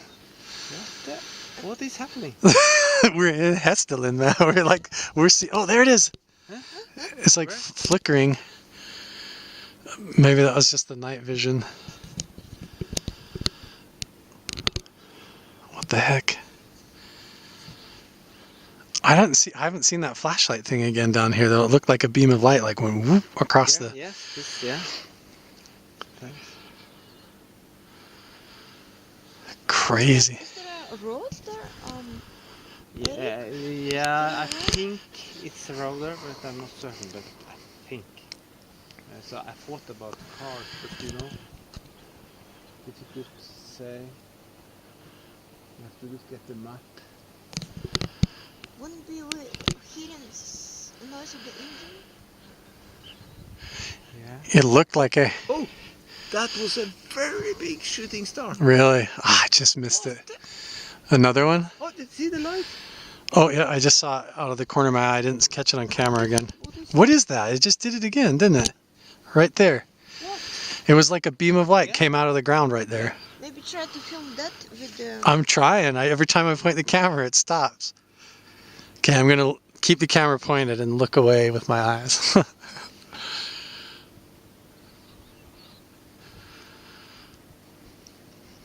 What the heck was that? Oh, there. Yep. Again? Yep. With different... But it's going Was it on the ground? Yes, from the ground. And then beaming up, like a beam of light going up. No, one more. Yeah. It's all... No, I'm thinking Different about brightness. your I got YouTube. There it is, there it is. Look. But it's I think maybe... That looks like a flashlight. Somebody panning a flashlight around. Whoa, whoa, whoa. They may be fooling us. Or... What do you think?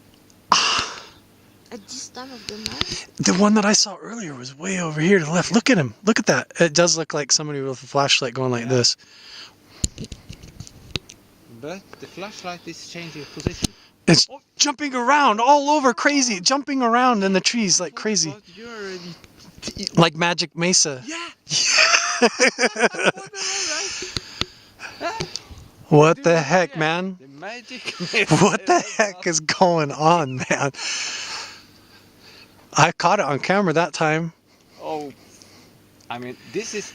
It looks like a person with a flashlight, but then it skips like 100 yards this way and this way and this way. Like they know that you are...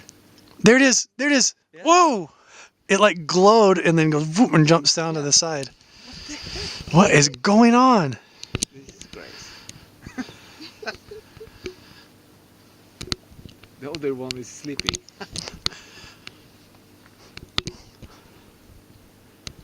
It could just... it was like jumping around. One person's... There it is, there it is, there it is. That was like straight up, looked like a flashlight coming out of the ground. I thought it was one person, but it was, you know, it was drifting. It was jumping all over the place, yeah. I'm pointed right at it now, zoomed in. Don't forget to also look around. Yes. I'm doing it, trying to.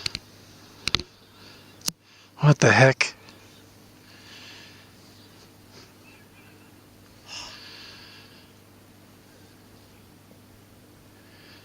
Oh, there it is, there it is. See, it just goes left, right, like it jumps around. What the heck? You get it on camera? Yeah, I've been filming it. What color is it? It's white. White, yeah.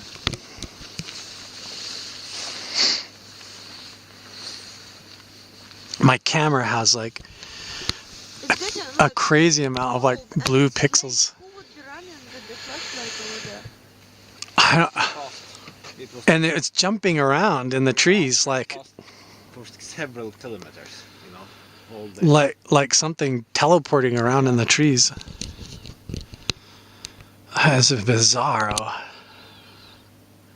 That was very bizarre.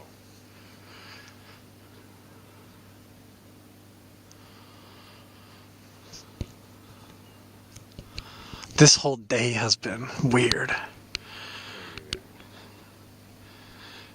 And it's the first day. I can still see the northern lights.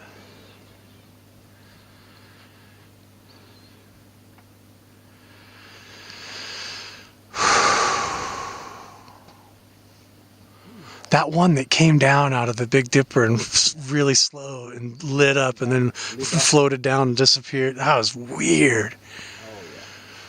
So weird. Nope. There it is again. Yeah. Right when I pointed out. I just caught it.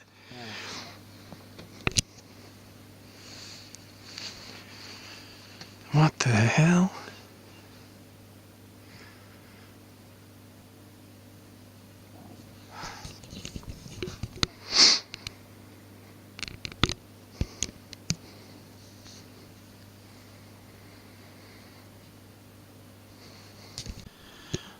What is that? That's what we've been seeing. There it is. Look at that. Very strong. What color? White. It's just like literally like a beam of light coming out of the trees right there.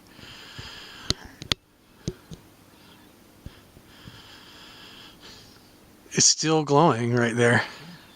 Tomorrow better drive there and investigate, like, is there even a road? Oh, that was too sharp ones.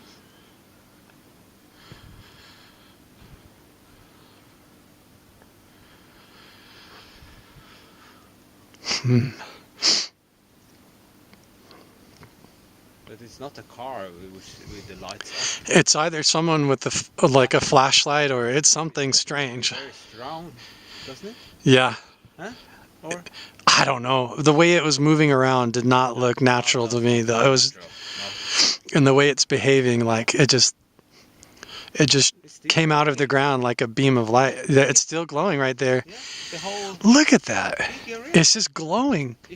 Look at that. The whole hillside is glowing now. The whole hilltop. The whole Magic Mesa is doing it. It's the whole hillside right there. Look at the whole top of the hill. Look at the whole thing is white like a cloud.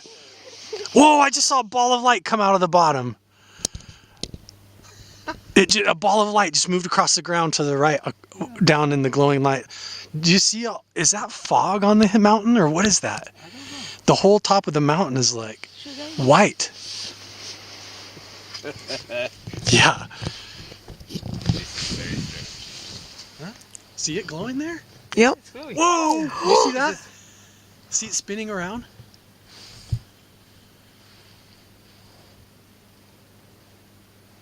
Oh, I don't know. Pink. Somebody camping right there? Or what is going on? Pink and... That was weird. The whole top of the hill lit up for a second. Up, yeah. The whole top of the ridge there was glowing white. Car? No. No way. It's still glowing there. Yeah, it's still glowing. Can you see it, Laura? Right there? I see a lot of pink stuff and... Pink? See yeah. the white light there? Yeah. That's beautiful. Coming out of the ground. That is beautiful. Look at that going up. Yeah. Wow. Did do you want to drive over there? Like, what if it's a craft that landed? Oh yeah. I saw lights. Literally, what if it's a craft? Like every story of people witnessing UFO. Do you want to drive over there? Can you look at the map? Is there even? Is there even a road there? Yeah. A road, yes. Look, but I see small lights. Oh, 2 small lights. Yeah. Maybe. It's 2 small lights. It's a big ship. I don't know what that is, man. No, it's cool to drive there. Just now there's just a ball of light. Now there's just a ball. Look at the map. Is it possible to get there? It's a very. I know that's very long. It's about 1 hour. 1 hour there? I think, yeah, because you have to go all around. No, it's on purpose there to be far. Oh yeah. So we cannot get there. Whoa! No. I just saw a whole line of light on the ground go across the bottom. Whoa! Oh! Whoa! Hi. What is that? That looks like someone carrying a flashlight beaming it around, but it's moving around so weird. Somebody's picking us? I don't know. Maybe somebody trying to mess with us. Isn't that huge amount of effort just to mess with us? No, it's... I see you. Look. There it is, a ball of light. Look, see? It's a ball of light. Can I try it? Oh yeah! Whoa, whoa, whoa! Yeah, there it is. Whoa! Yeah? It's like a line of light. It's a ball of light moving around. Is it? Oh yeah. Is it close? It's coming. It's like moving to the right. Yeah? It's moving through the trees right now. It's moving to the trees. Oh yeah! It's moving to the right. It looks like a... It's coming here. It literally looks like it's coming this way. Just feel positive. Yes. What the Sorry. Look at this thing through the night vision. That does look weird. That looks like something coming up the trail towards yeah! us. It's coming. Is that people with flashlights walking up here? Jesus. Oh. Is it coming towards us, or? It looked like it was going to the right, and then suddenly it felt like it was a lot closer. Did you see it? Yeah. Now it's gone. What? Look. It moved to the right, and then. Yeah. It was gone now. Maybe we can find it. Hide him. Oh, it's gone now. Yeah.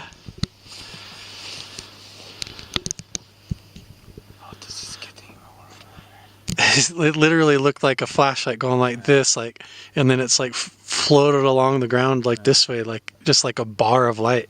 It looked like a cube of light moving across the ground. Yeah. I don't have a feeling that this is human. I don't know what this is. Strange.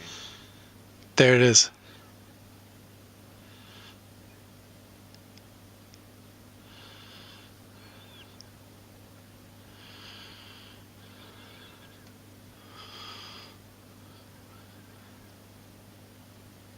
I have the feeling that we saw this and then this happened. It sort of correlated. That one that came down really slow, like totally went down like that way. I feel it's like connected in some way, but I don't know. It's connected in time. Right. And in space, but... How long ago we started to see flashlights? 20 minutes maybe? 25? I don't know. Was it after you walked towards the investigate? Yeah, isn't it? It was after we came back from the trees, yeah. And then we saw this thing come down from the sky, and then we started seeing all these weird lights in the trees over here, like literally, like something came down and landed over there, and now there's scouts walking around in the forest. That's what it feels like. It's so weird. Scouting. Or I don't know. But when it was over here, it looked like it was jumping clear to the left and the right, like skipping around everywhere, and then it just glowed.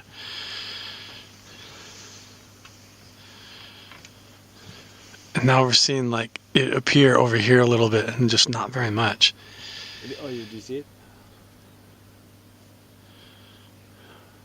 I haven't seen it for a minute. No.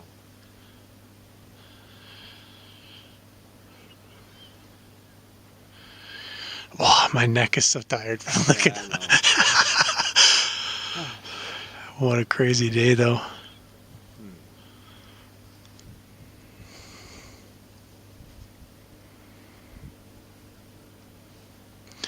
Oh, let's see something come out of the water and go up would be amazing, right? That would be total validation.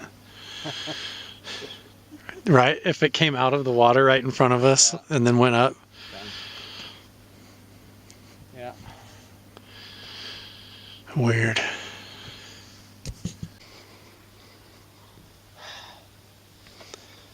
No, easy. There it is. Yeah, maybe somebody hiking, but It's 1:30 in the morning. Who's hiking from there to there in that amount of time? you was about to leave. Yeah, and now it turned on again. Yeah, and we were just talking how the birds on the lake started making a bunch of noise right before all this happened. It's very faint. Yeah. They don't want us to leave. It seems like it almost.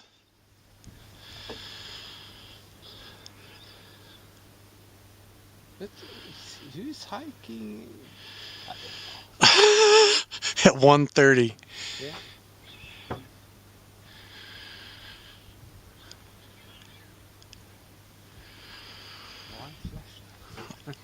I don't know.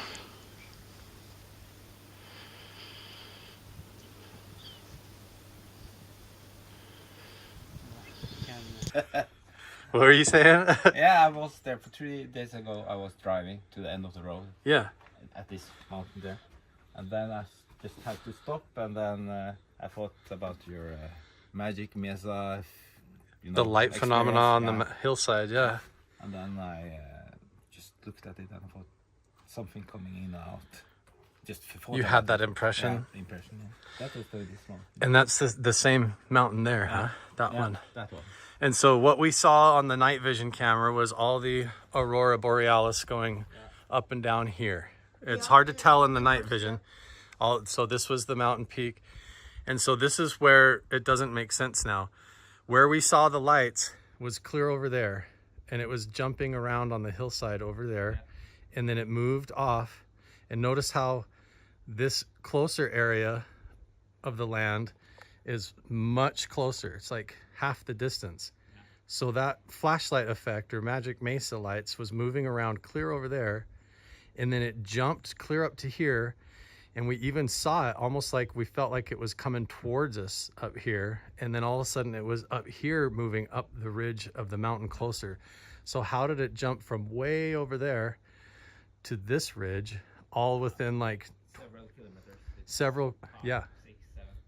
within 10 minutes. It jumped from there all the way to this ridge up top. So I don't know how you explain that. That's too far. Almost to the left of the tower. Yeah, the last of the light was clear up there on this closer hill. So how did it go from there to there if it was just a man with a flashlight? That's impossible. And that happened right after we saw that UAP literally came down from the Big Dipper very, very slow and then turned and went that way. And then all the birds on the lake freaked out. And then we saw all those lights going up the hill. So strange. Parapsychology study. Since 1999, I have boots on the ground investigated paranormal encounters, including UFOs, UAPs, and maintained an extensive database of cases reported in Ontario, Canada. My reports are included in UFO Ron's annual Canadian UFO survey. I am a founding member of SciCam, Paranormal Studies and Inquiry. The observations, but we continue to do some expeditions, and here you can see the footage from our expeditions. But of course, since to 2022, a lot has been changed because many forms of our activity is not allowed now in Ukraine because the huge part of our country is restricted to visiting because of the demining works, and the part of the country is unfortunately temporarily occupied by Russia. Complexes for the demining also, and for the investigation of the anomalous zones. And for safety, because it is better to bring the drones than the people to some dangerous areas. Quantum detector, if we have spikes of energy of particles, okay? When we have this spike of energy, we compare the two measurements, then we can measure the magnetic field. There is a very specific relation. This is to obtain. We have to use simultaneously a particle detector and radiation. And then also, you want to explain a little bit what you want to do? Yes, I'd like to say thank you to everyone that attended the meditation. Elevating the public discussion in Norway, which I think has been lacking, and also why the Norwegian government or the Norwegian military seems to be very so tight-lipped. So I would like you to comment on maybe has there been some historic instances where the Ministry of Defense have been in contact with you? Have they been here? Have they done anything that you know of?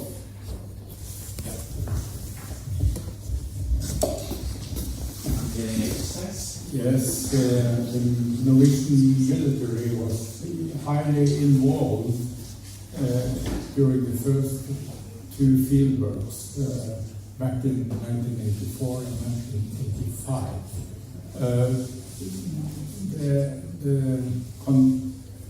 I think it was that we contacted them first, and they was interested, and there was several meetings with them, and that these meetings involved, so they actually took part of this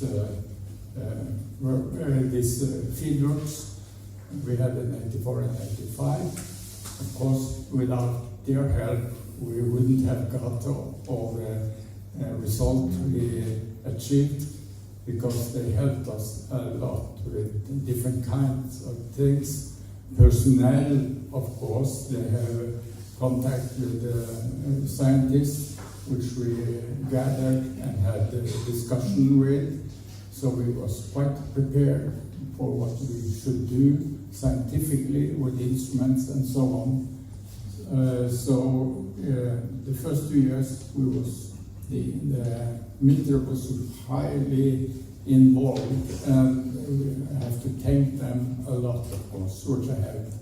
It's now the end of day 2 up at the Project Hessdalen conference. We've been meeting here in this outpost building. There's a whole meeting room upstairs that you've seen.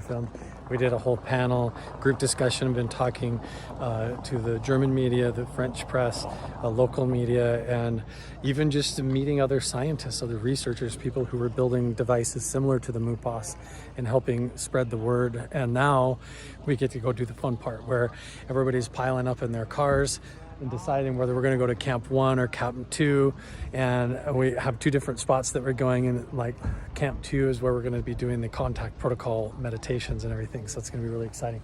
So now we're going to be here in a second watching the sunset, and then kicking off again with the night vision. I've been spending all day in the meetings trying to get my batteries charged, get my SD cards figured out. And we last night captured so much amazing footage that I'm just like super excited to go out and see what we see again tonight. Near this area now, there were a woman seeing a big cigar-shaped form structure coming up. Seagull shaped? Cigar shaped. Cigar. Oh yeah. Cigar. Like Very big. Steven Cigar. Steven cigar shaped. Slow motion. This is different. We can stop here. Right here across the river? Yeah. What? Yeah, we're going to Camp 2. Stopping here. Wow, beautiful. So this is a mysterious place. It's beautiful. Wow.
The mines? Yeah, the mines. Yes. It's just. Oh yeah. It's not here, but the two. Oh, if we could go to a Viking site, that would be amazing. Ja, men du må bare kjøre, fordi... Det går an. Yeah. Okay, cool. Maybe the best swords in all of Europe came from Hessdalen. Yeah. Are we living here then? Ikke det her? Exiting here? Nei, det er ikke her. Jeg skal vise deg. Beklager. We're gonna go to a Viking mine right now. That's gonna be cool. Beklager. Okay. Ikke så lenge. Bare for å snakke. There's always these ancient sites where the phenomena is. If there's a Viking mine, there's probably a ritual site that they had nearby or on the top of the hill somewhere. Maybe on somebody's lands, but... Yeah. Bring the chairs.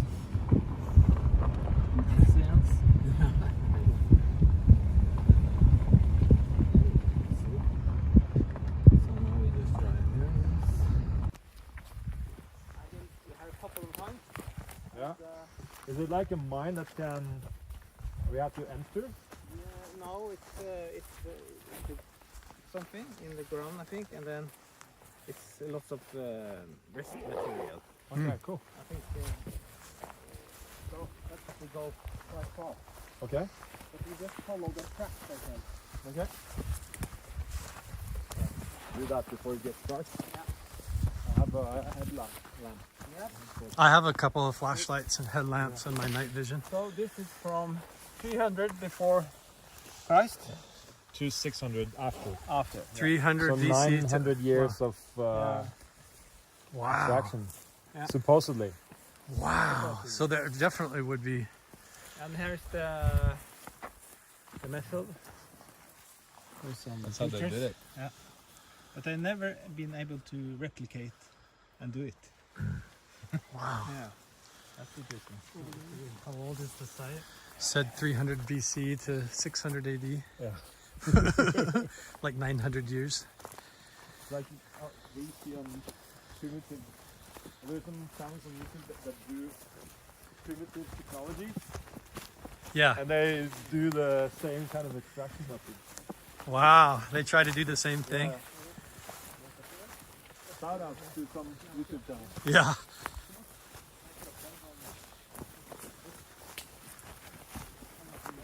It's like Lord of the Rings, Chris. Yeah. It looks like it.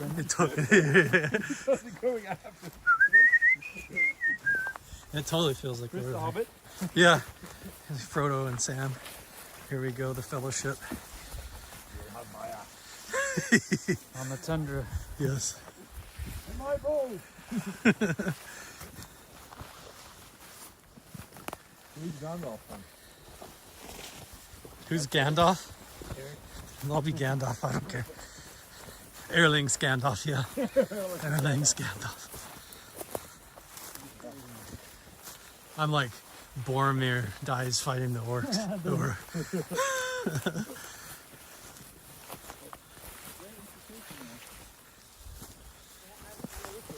We are following the sea, obviously. And the people says you have to go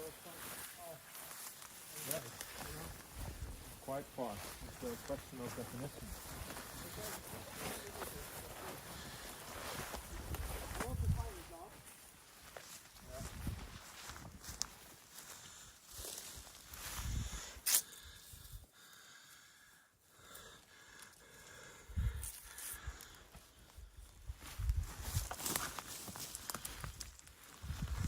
I can't help but look for runes.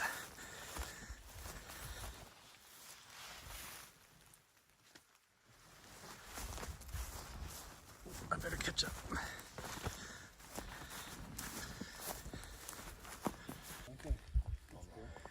We found a local guide. Look at this little cottage, how amazing. Wouldn't that be awesome to have a house like that? It makes sense. Up here? Right? Wow. It's on that side of it.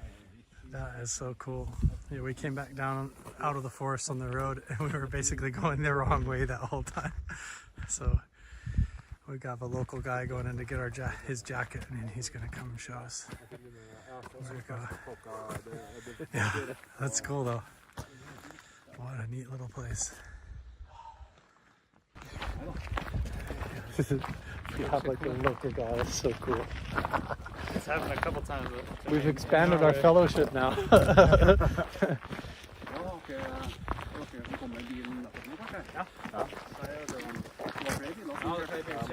Like, there's no way to even plan for adventures like this. They just happen.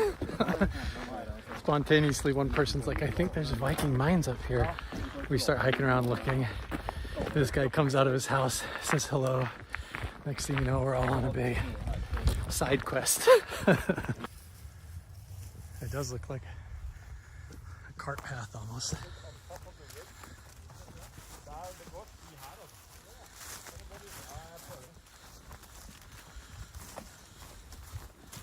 Oh, fuck me! Put myself in the eye. Oh. Okay. It's the wrong eye, so I don't see it, but is it getting redder or anything?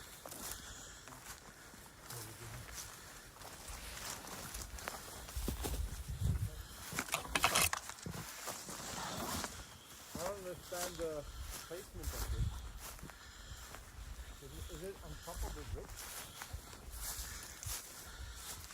We already passed it. Så må det være ganske gjengrodd.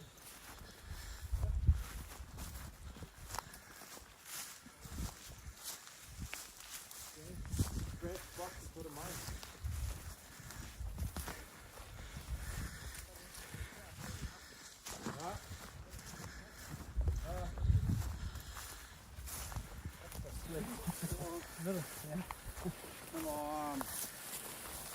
Jeg heter Vårhus, og de het faktisk Vårhus da nå. Oi. Ja. Ja, det er sånn utvandret fra Hessdalen i 1840. Ja. Lagt ned en Vårhus. Kinghouse. Has he seen anything strange here? Ja, har du sett noe Any paranormal? Just one time. About 8 to... Oh, are you okay if I film? What? On camera, is that okay? No? Okay. To have had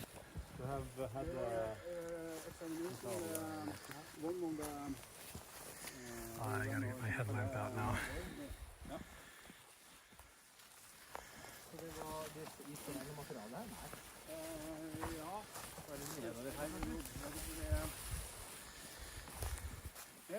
Oh yeah, okay. It's iron, yeah. Iron It's slag, melted. yes. Yes. Oh, here is the.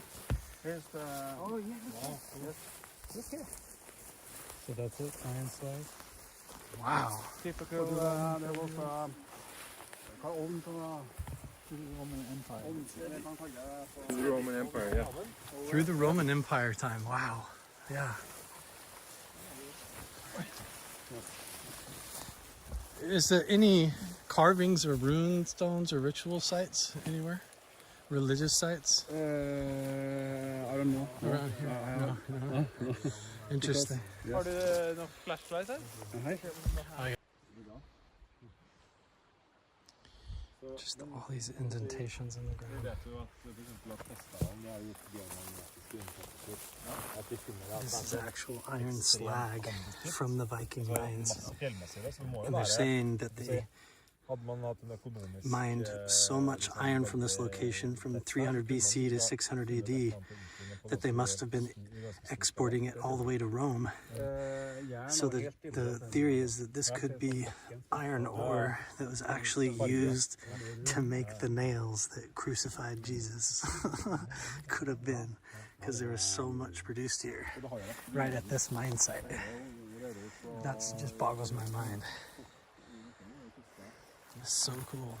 And now it's just these sinkholes that have been all overgrown and almost lost forever.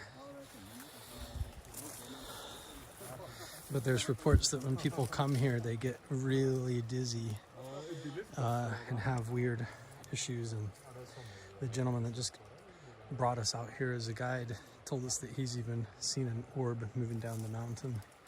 It's very fascinating. And he described it just like what we saw last night, but he couldn't tell if it was a flashlight or not. Like, it looked like someone had a flashlight in their hand, but it was moving too fast to be a person, and that's exactly what we saw last night. So I find that really compelling. So cool. There's not a lot to look at. It's just like divots in the ground, but the history of it is pretty mind-boggling. I want to take a piece of it home. Right? Yeah, from here, that'd be so sick. Wow. Crazy cool. It looks like snow, but it's actually... It's permafrost, or whatever they call it. It looks like flowers, but it's just...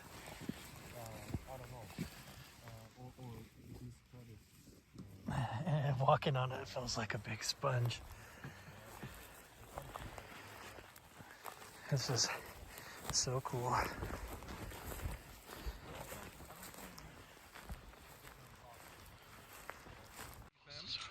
So maybe it's nice to know that now all around the world there are groups like this, meditating and trying to see something in the air and making contact with our celestial family. Yes. So it's not just happening for us, it's global. Well, I have people on my Patreon group back in the United States that said they're going to meditate along with us at the same time tonight as well. I told them what time, so. And I think everybody's here. And I just want to inform you, those who came last year, that when we came here we didn't sit down, so we had a nice welcome from our celestial family with a bright light appearing in the sky right over there. It was really bright and really big, and it stood there for like some seconds and just vanished. Just 30 minutes ago. 30 minutes it was ago. happening here. Yeah, right over there. Yeah. So let's take that as a sign that they know we are here, and that's a very nice welcome. So we are in the perfect pace, perfect time. Now we have this, someone wanted to lay down because it's hard for them to sit, they don't have any support on back, that's okay. So we will just skip that today. You can lay down, you can sit. So you can close your eyes.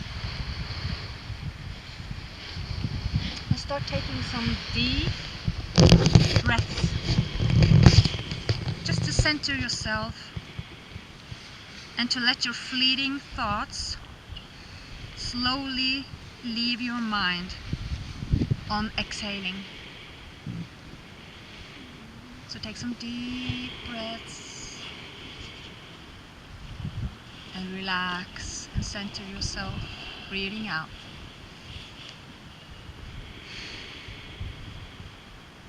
And feel that you become more and more centered within yourself.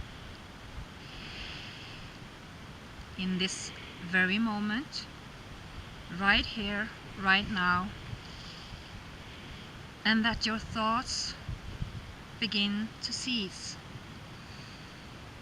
Leave all thoughts of tomorrow, next week, what was yesterday. Stay present here and now.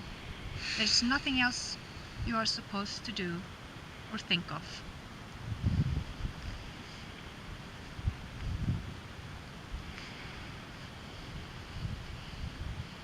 And just keep on breathing, steady breath, slowing down your breath, but breathe comfortable.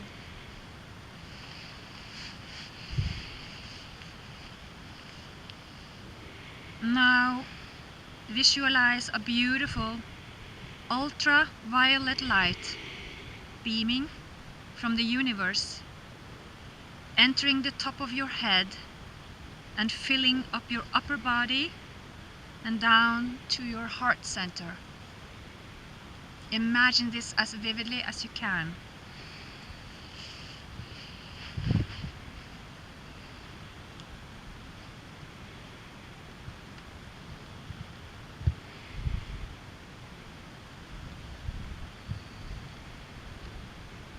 And now visualize a bright white light streaming up from the Earth's inner core and through the soles of your feet, filling up the lower part of your body.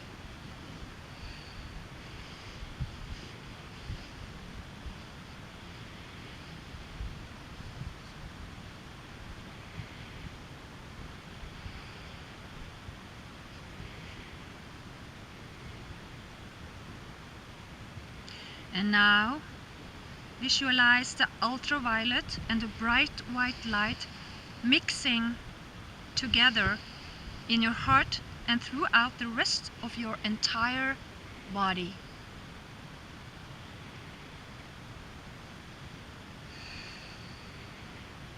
Picture this as vividly, as clearly as you can.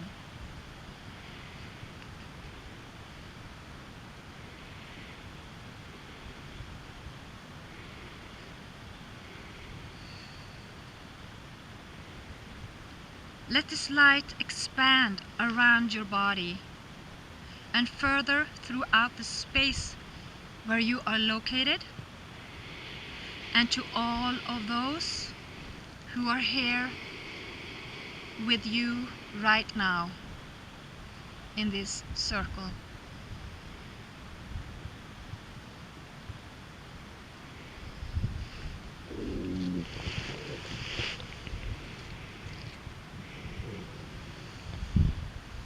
Visualize this beautiful light embracing this location where we are now, this country,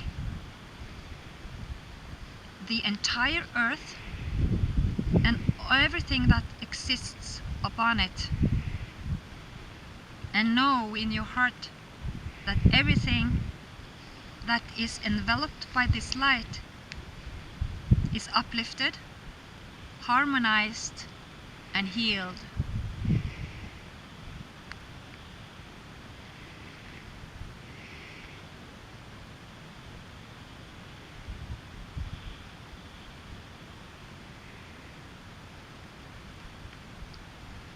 Just stay in this state with your eyes closed, and we will move forward. I will guide you.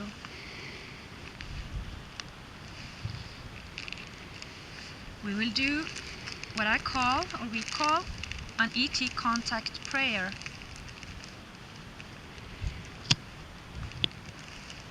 Be humble and set good intentions. Hold that feeling and that thought in your heart and your mind.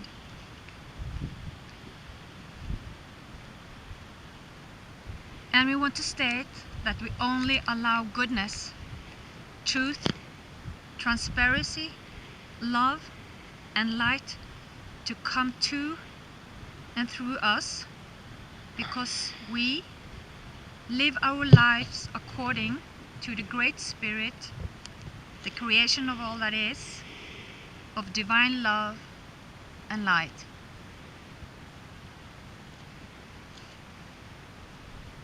We now ask our higher dimensional spirit guides to come and be with us in this moment of time, in this meditation, in this circle.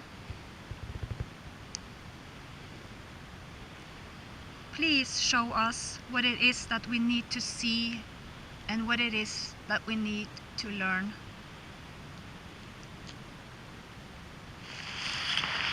And we humbly ask that signs, symbols, or messages are being given to us, and we will be listening.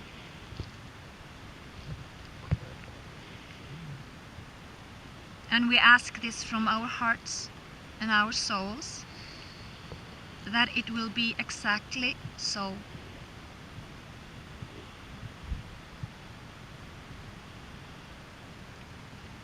And we humbly and peacefully ask that you will physically appear to us in this place, at this time, in the sky, or all around us.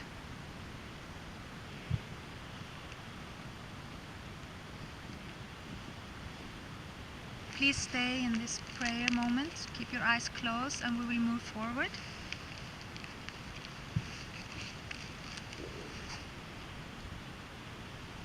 A reminder before a coherent CE5 guided meditation, we will set a group intention with contacting ET beings or our star families and friends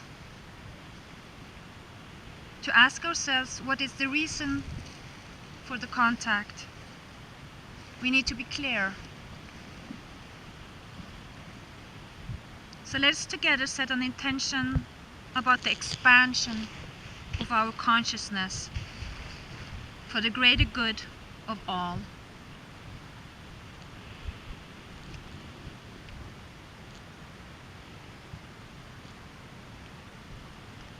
Let us practice coherence, harmonizing of the mind and heart,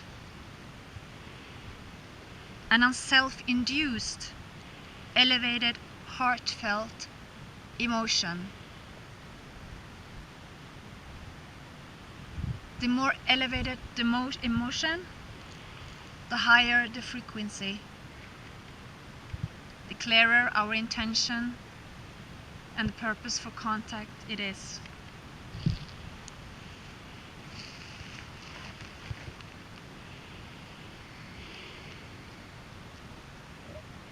Just keep on staying. Eyes closed. We will now move on to the CE5 guided meditation. It's a meditation where we vector in our star families and friends, showing them where we are. Thank you for participating. Thank you. Thank you. It was a very bright flash 1 second near that star, and 2 more in the middle there. Yeah, I saw also a very bright one. Yeah. On the right and the left side here. So 3. It's amazing. That's great. They're here. They can sense us, and they know we're here. They can feel us and everything. I can sense the energy. So just let's stay in our hearts and just keep watching. And yes, sir. remember to have some fun. Yeah. Does the name Camilla ring a bell? Say the name again. Camilla. When you said that there was Like I was thinking about like all the people who were And don't forget with to us, maybe take some like, pictures of your of subscribers and them stuff. Uh-huh. And that just came to me. Camilla? Camilla, I'll see. We'll see if anybody in the comments of this video is named Camilla. Let us know. Camilla. or something like that. I've had the name Ka-El come through before. Kyle, Not Kal-El like Superman, but Ka-El. I've had that come through more than once, but I don't know why. I felt Camilla. your presence beside me. Me and the... Wow. That was powerful, yeah. I went pretty deep with it there. Yes.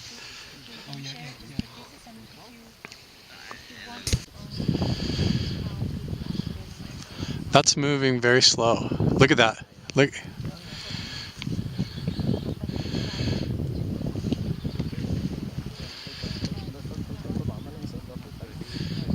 Hello.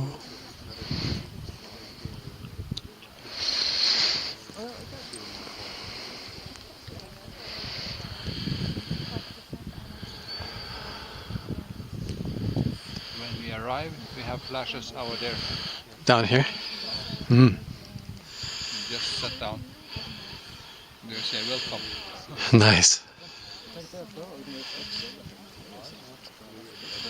I think we'll see some if we wait.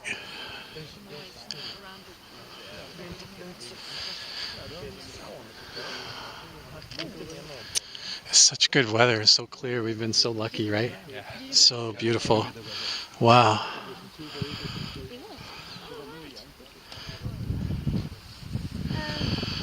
Would you like to try night vision? Yeah. It's recording. Okay. So just go ahead. Is it Sony? It's a Psionic. Psionic, yeah. I have I just want to have one. Yeah. It's about $1,000 or? This one was only like $300 or $400. Okay. They're more affordable. Okay. I have to check the website. What, US dollars, I guess. Yeah, yeah. Oh, very good, very clear. Just hold the handle and look through. Oi! Ser du mye? Jeg ser stjerna. Kan jeg prøve? Ja, vent da. Relax, brother.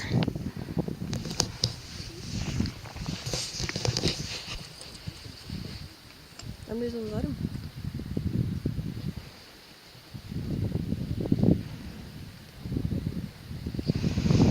How did you like the meditation call? It's great.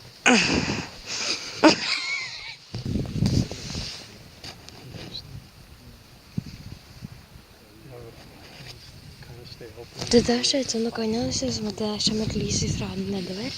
Den der. Kanskje Nordstjerna? Nordstjerna går faen nordover. It's down low. Did that just appear? Yeah. There's another little faint white one to the right of it too. Want to see?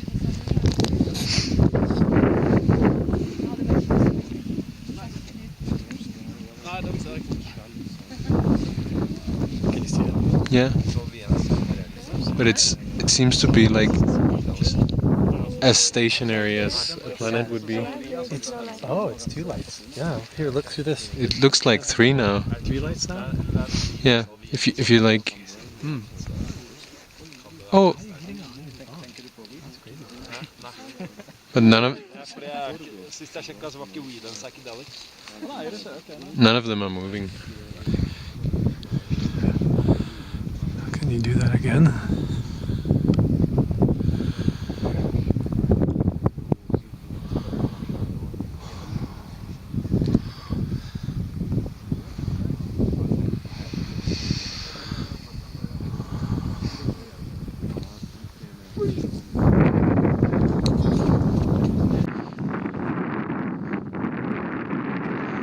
slow one. Straight up there.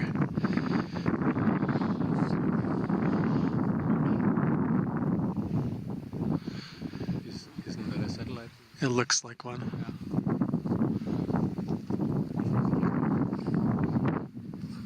Yeah, that looks like a satellite.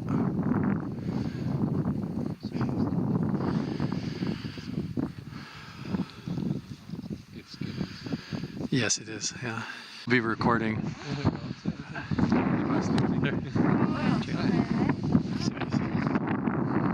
Oh, I just saw a flash. Oh yeah. Oh. Do you see it? Is it a plane? No. No, it's not a plane.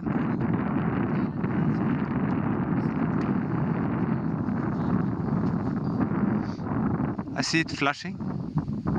You still see it on the night vision? No. A bit.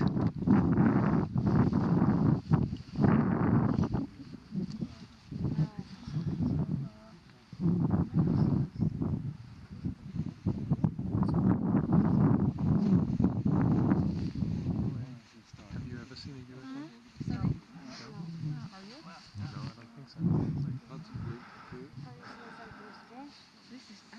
Still see it? Yeah, a bit, but Really? Have you ever seen something strange? you can see it. She was at the meetings today. Yeah, you're more trained. Me? Yeah, because I think everything is flickering, you know. But It can when you kind of move around. Yeah, it can look like that. Yeah. Would you like to try? Yeah, sure. Go for it. See it.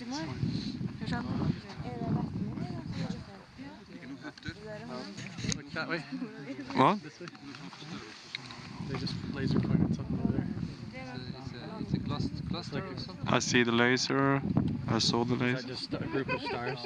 Yeah, that's the 7 stars or the glowing. Yeah. Straight up. Here. Here. Night vision. No, I probably pointed it at the wrong place. Look away from the camera and find it again. That's what it takes a few tries sometimes. Yeah. There it is. He's got the laser going towards it. Yeah, but I see. Oh, it's hard to see it. I think I have it pointed in the right direction though. I see the laser very clearly. Yeah. But it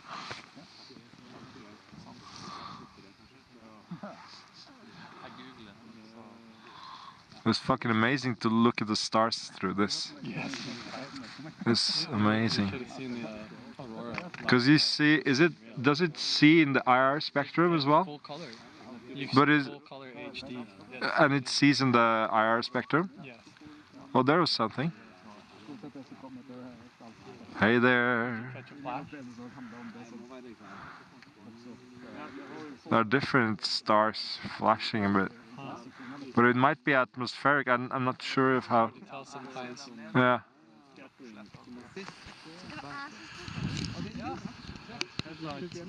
Headlight coming up. It might be a car. But I saw some blinking up there as well.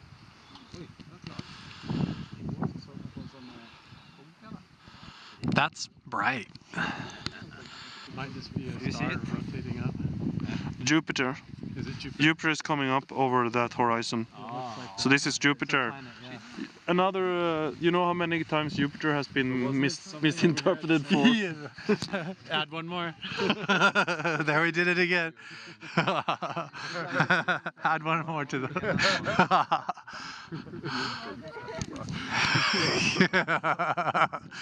Tricking us every time. There's a slow mover. Pluto. Hello, Pluto. Yeah, this is the premium. You see something? Where? Right up there. You see it Here. falls down and... Here, film it. You see it? Sure. Yeah. Yeah, it's really cool. Nu fer den igjen. Bort. Now it's going away.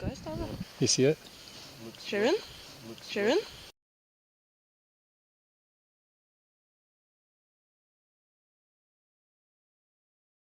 Now it's coming back. Yeah. Den er der. Ida, vil du se? Ser du den nå? Ja, ja. Ser du den? Nei. Der er den. Den er... This is crazy. Skikkelig forstørrelseskamera. Hello, Carl. I see you, Carl. Hi. Howdy, right? Howdy. Hello, Carl's vlog. Ja, der ja. You see it? Yeah, I see it. Hva ser du da? En stjerne. Ser du når den rører seg? I really hope this is... Ser du på den nå? Ja. Men ser du hva det er da? Det er noe som beveger seg sakte, men sikkert. Ja, det ser ut som en stjerne da. Nei. East, northeast. Hva da? Jeg vet ikke, det er en prikk som beveger seg. For da ser du ikke North Star right there. Den går litt sånn... Det går ikke rett fram. Ja. Hæ? Ser ut som den vingler litt. Hit og dit. Hello, Carl's vlog. I hope you take this video in your YouTube channel. Wiggly, huh? But I mean... Eller på bloggen.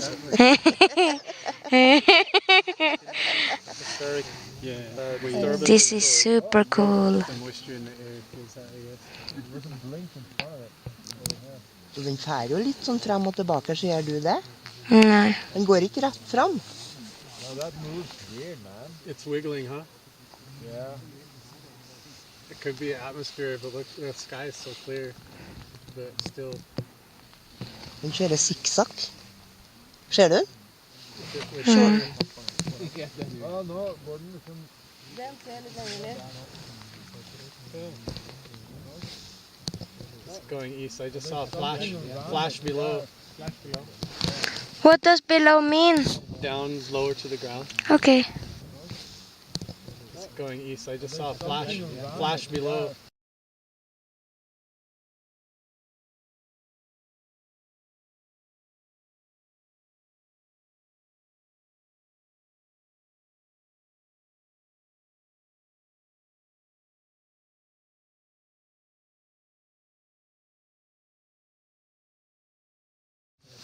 It just flashed one time below.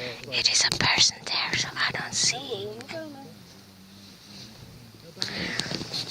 They want to be friends. Oh, another one, yeah. En til. They're going to convert. Ser du Yeah, lenger look ned? at that. Der. Wow, look at that. Are you filming that? Yeah? Yes. That's the plan. There it is. Filmer du? That's the plan. Ja, det er på film. There they go. and then they stop. Is the one turning to meet the other? Is it catching up with the other, or is it missing it? They want to be friends. So weird. That is strange. I got it on camera, Carl. Good job, thank you. Another one? It's another one behind. Den stopper den. Whoa. That's a weird... I've never seen two satellites cross like that before. That's weird. I mean, not that it doesn't happen, but I've never seen it like that.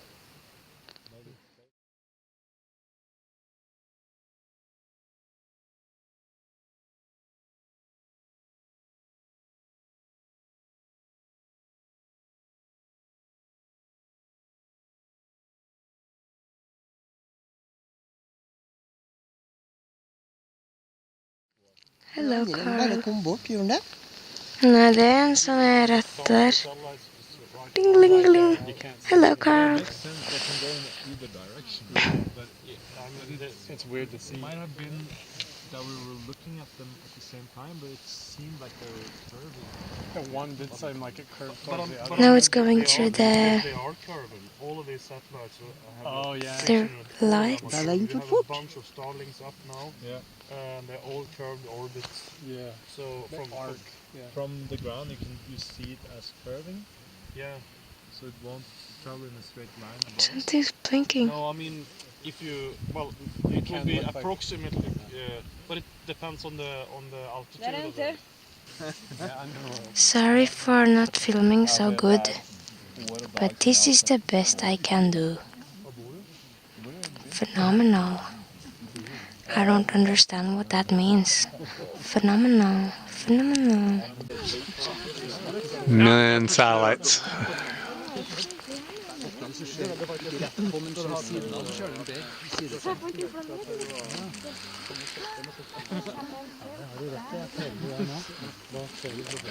I just saw a little one streak below that one.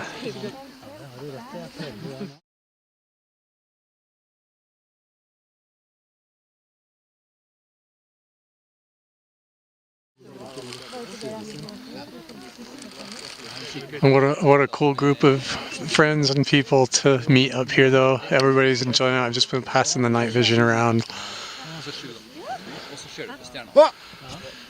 Where? That was like shooting star? Oh.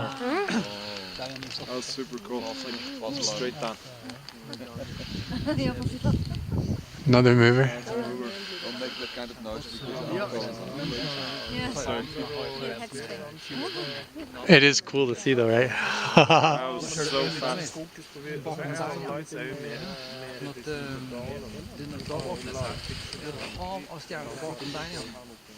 So far, a lot of satellites. It looks like.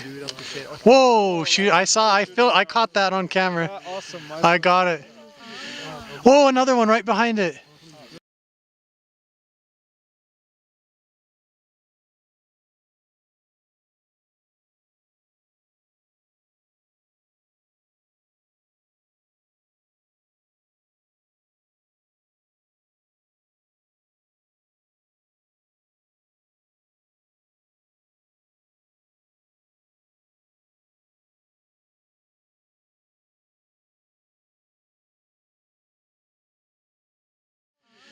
Whoa, another one right behind it. Yes. Shooting stars. Shooting stars up there. That one had a big tail.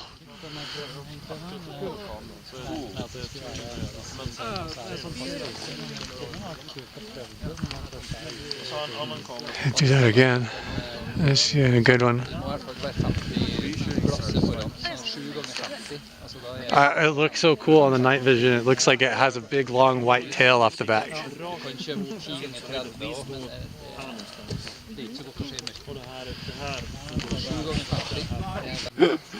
Shooting stars, please. That sounds good.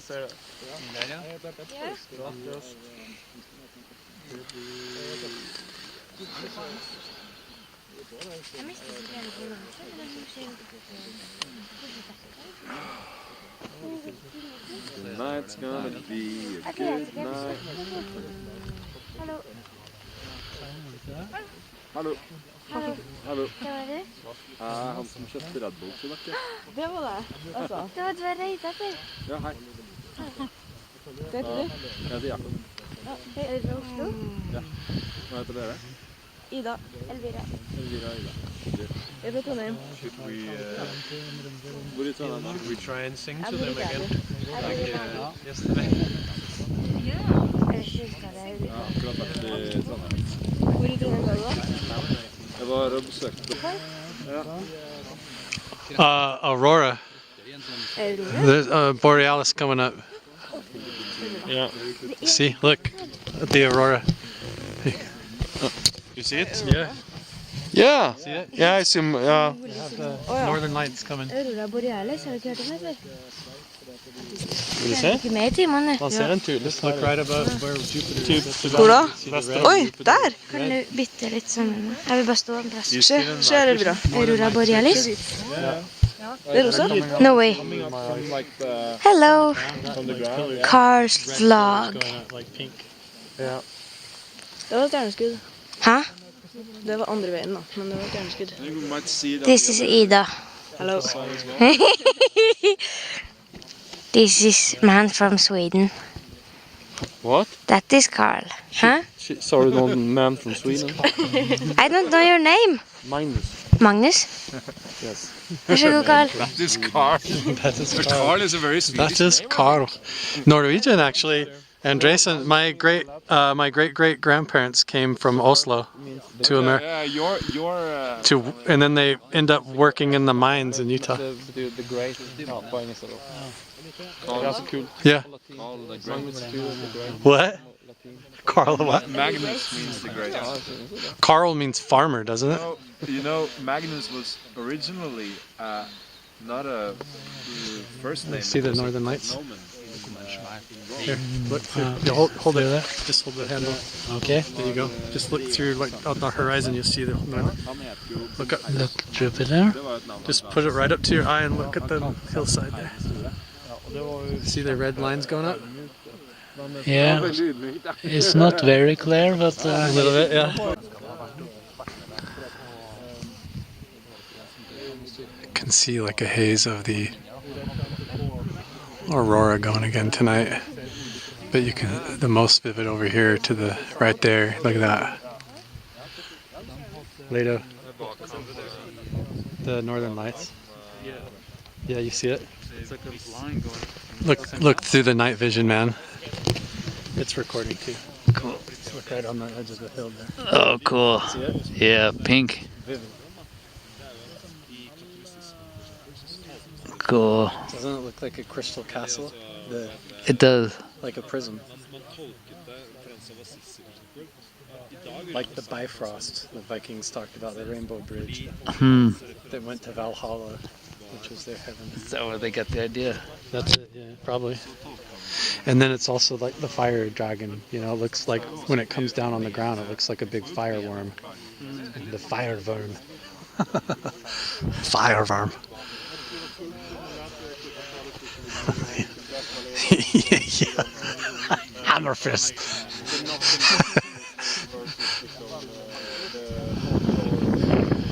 Fireworm. We were joking earlier about all the road names are like Hammerfist, Crushing Skull, Back Smasher, Street, Avenue. Yeah.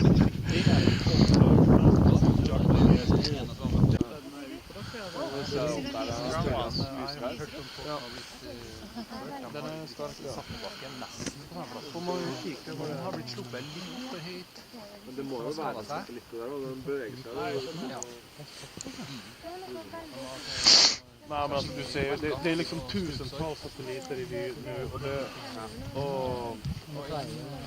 är den, går de, ser de ut och går ganska linjärt uppåt och alltså, man vet ju att det kan ju vara det, men det kommer ju aldrig det.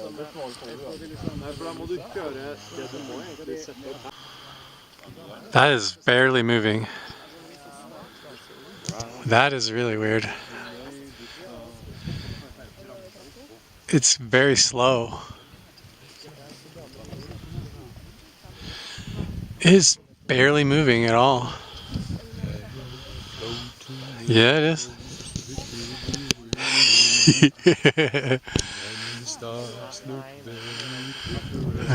Today we're sitting in a tin can. I don't remember the words. Earth.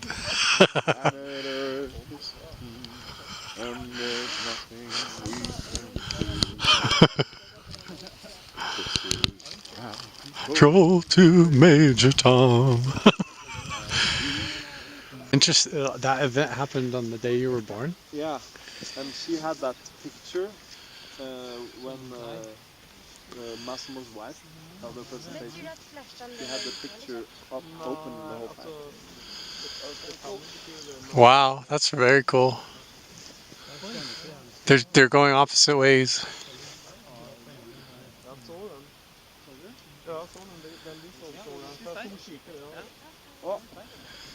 Oh, my stomach.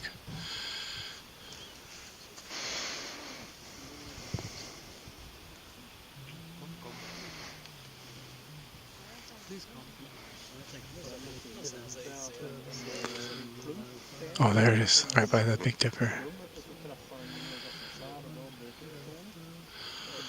Yeah, please come down.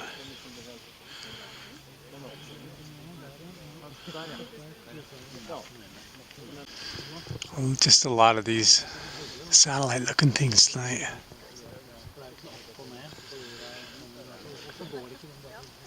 Do you see anything? Yeah, one straight up there. You want to look? A satellite? Yeah, it looks kind of like one. Jeg ser ikke hvor den er først. Vent da. Nei. Oh. Where is it though? Straight up. Hey, just start looking and Oh. find it. There it is. It's going Yeah. north. Might have to turn around now.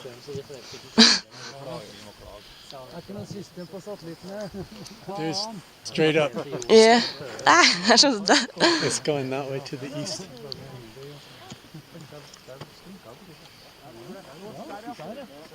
Right through the Milky Way. Yeah.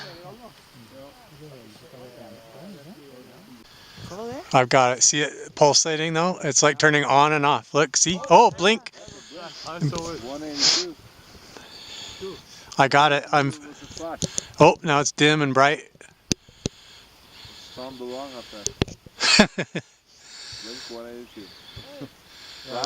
Yeah. Very clear on the night vision.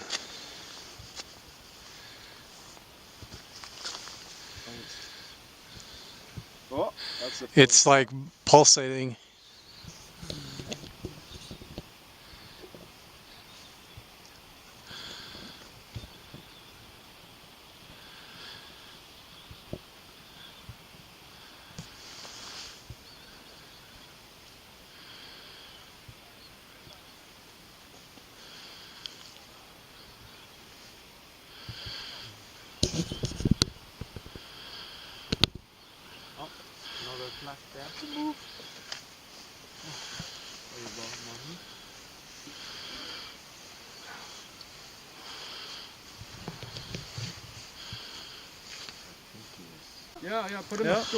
On the hillside? Yeah. Yes. Nei. Ser du, Carl? I'm filming it. I'm filming it. Yeah. That light on the top of the hill? No, so on the mountain. It was Yeah. Come here. It's flashing like it says green and red.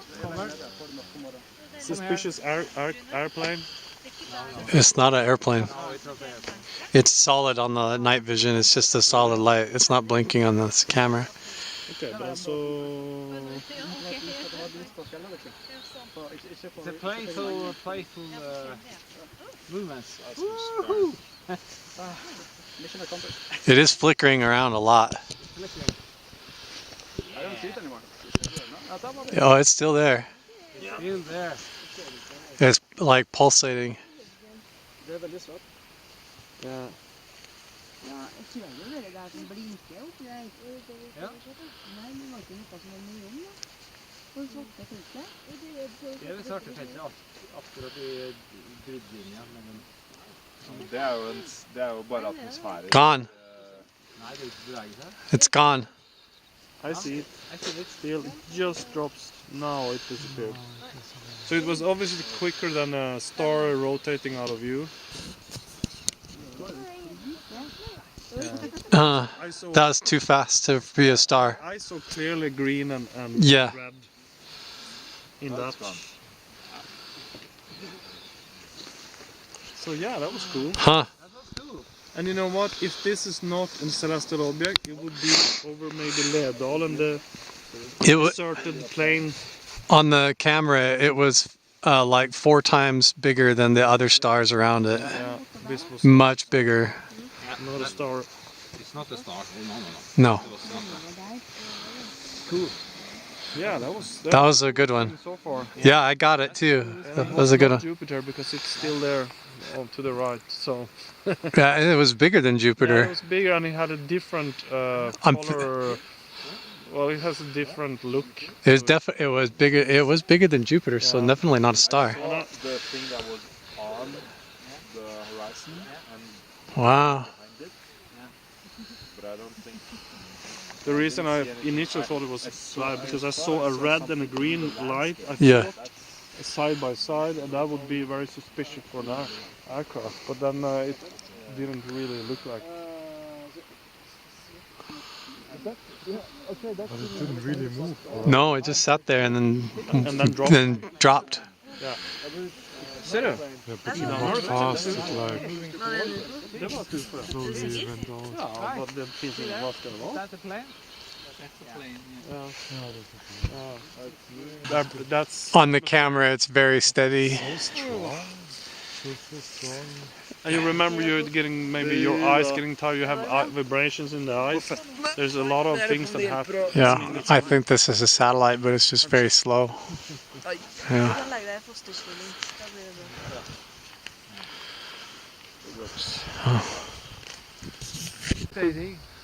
Blinking. If it is even blinks, but yeah.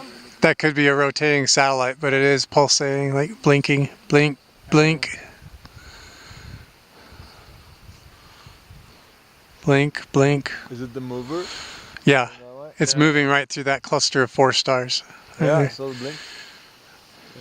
It's not blinking steady though. No. Blink. Yeah.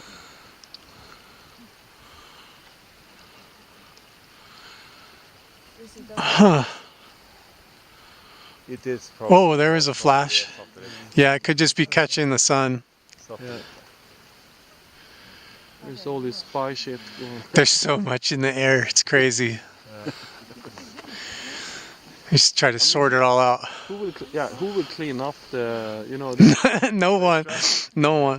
The first time I saw Starlink, I got really sad. I was like, oh, our sky is gonna, they're just gonna keep putting all those up there and pollute the sky. Humans. I know, right? They have a thing for pollution. You saw the like bolt. it's like the three-body problem. Yes.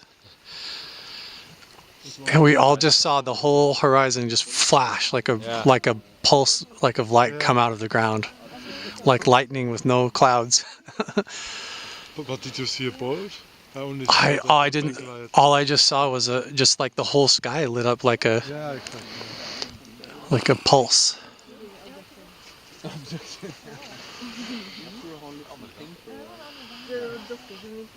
Right when we were talking about the aurora and the horizon, it just like boom, lit up. Right? Like Magic Mesa. It's so strange. It's like the energy builds up and then releases out of the earth or out of the universe, and consciousness somehow like tips it over the edge. I want to get that on camera now. Did it do it? Did it do it again? Oh.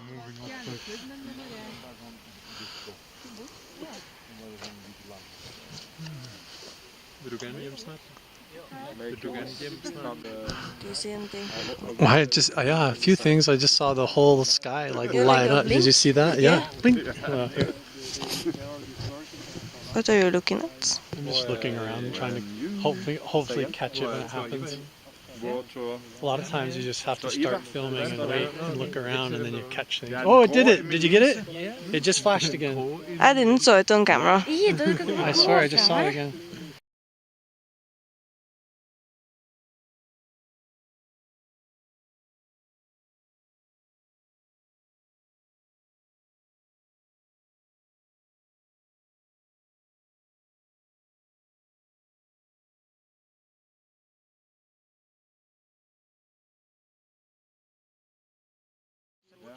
I hope it does it again. I want you to catch it on camera. But it didn't show though. It didn't show? I viewed it on the...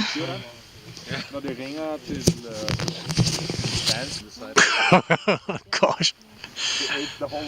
Whoa! That was cool. I might have just barely caught it. That almost looked like it banked. It did. It like slowed down and then sped up weird. Like it got bigger in the middle. Wow. I might have caught some of that.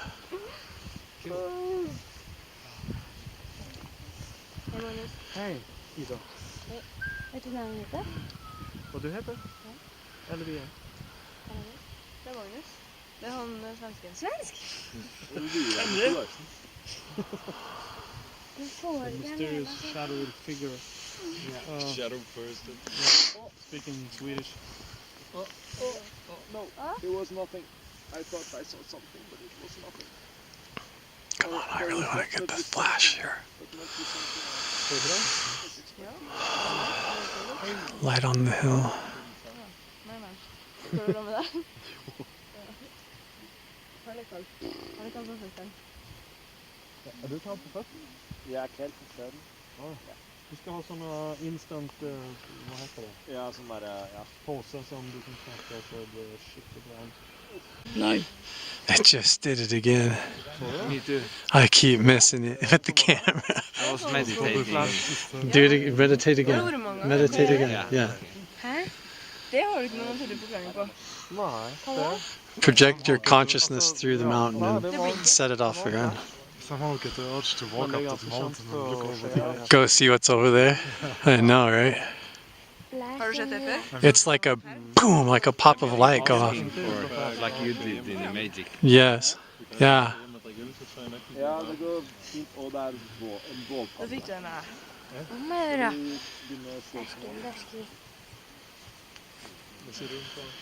Jeg kan eventuelt sitte på med deg, da. Du vet ikke det er. Og du har plass i bilen. Bor ni i hytta jag varit nere i? Vi skal sove ut i natt. Ska ni det? Ja, jeg har ikke det. Jeg skal ikke sove ute. Skal vi sove inn da? På dere plassen? Med han, hva heter han, Fred? Nei, han skal ikke sove. Ikke Fjord da. Men det har Det høres jo koselig ut. Yes. I command you, universe. Jeg skal hverken sove før. For jeg gidder ikke å sove. Jeg sover ikke ut alene. Aner ikke hvorfor. Da blir jeg abducted.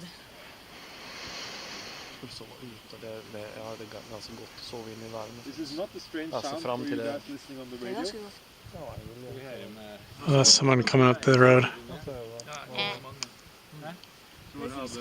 Or that's a car or something. Og så kan jo de som er over 25 eventuelt komme til oss stykker. Ja, du er ikke over 25. That light on the hilltop was strange as it went down. Eller vent da. Selv om du egentlig er We're out here on the tundra. It's all like, look at the ground is all flowers. Or it feels like we're walking on a giant sponge of white flowers.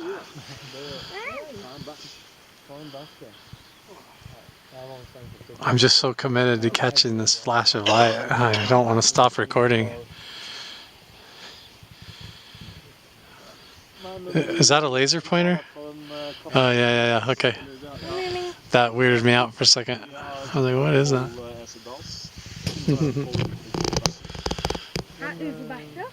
What is happening? I just did it again. I thought I'm going to turn the camera off and turn my back to the mountain and it's going to do it again. As soon as I did that, it did it again. I missed it again. Here, you film it. Turn my back to the mountain and it's going to do it again.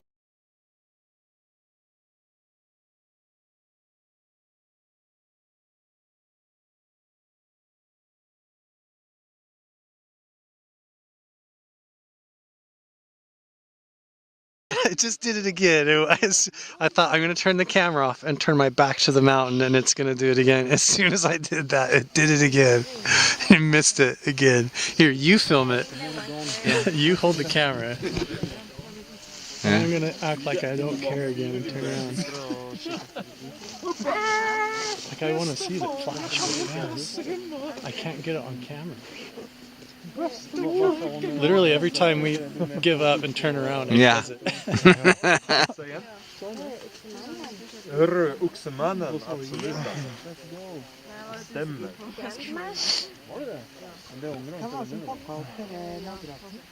Hæ? Har du strikket på madrassen din? Det är kul att stå här och observera. Som ser universum. Universet är väldigt tufft. Universet är mitt universum. But I think this is the same as yesterday, this sort of flashes? Similar. Yeah? Do you think so? Or? I don't know. The one we saw yesterday was like so focused. Like Yeah, it was very focused. That local that took us to the mines told the same story. Yeah. Like of what we saw last night. Though it looked like it was a man with a flashlight, but it was covering too much distance too fast, and it was physically impossible for a person to be walking that way. Covering too much distance too fast, and it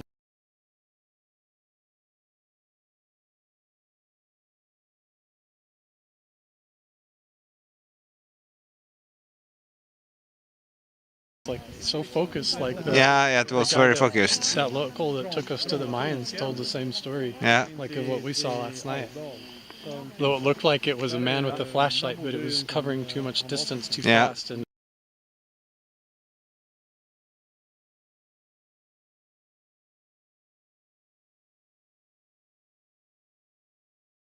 it was covering too much distance too fast, and it was physically impossible for a person to be walking that way. It's exactly what we saw. Yeah.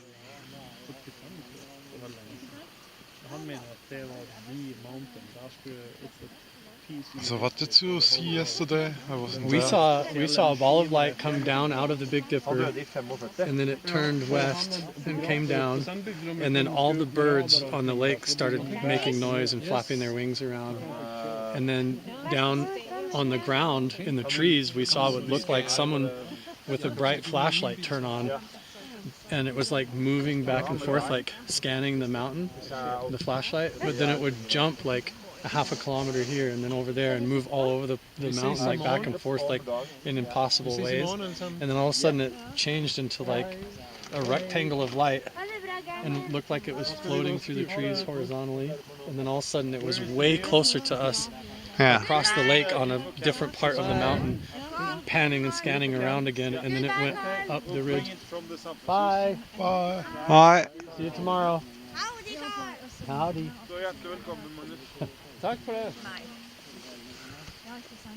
Okay, that's weird. And then it just went up the hillside, and right when I said, "What the?" It like went and disappeared.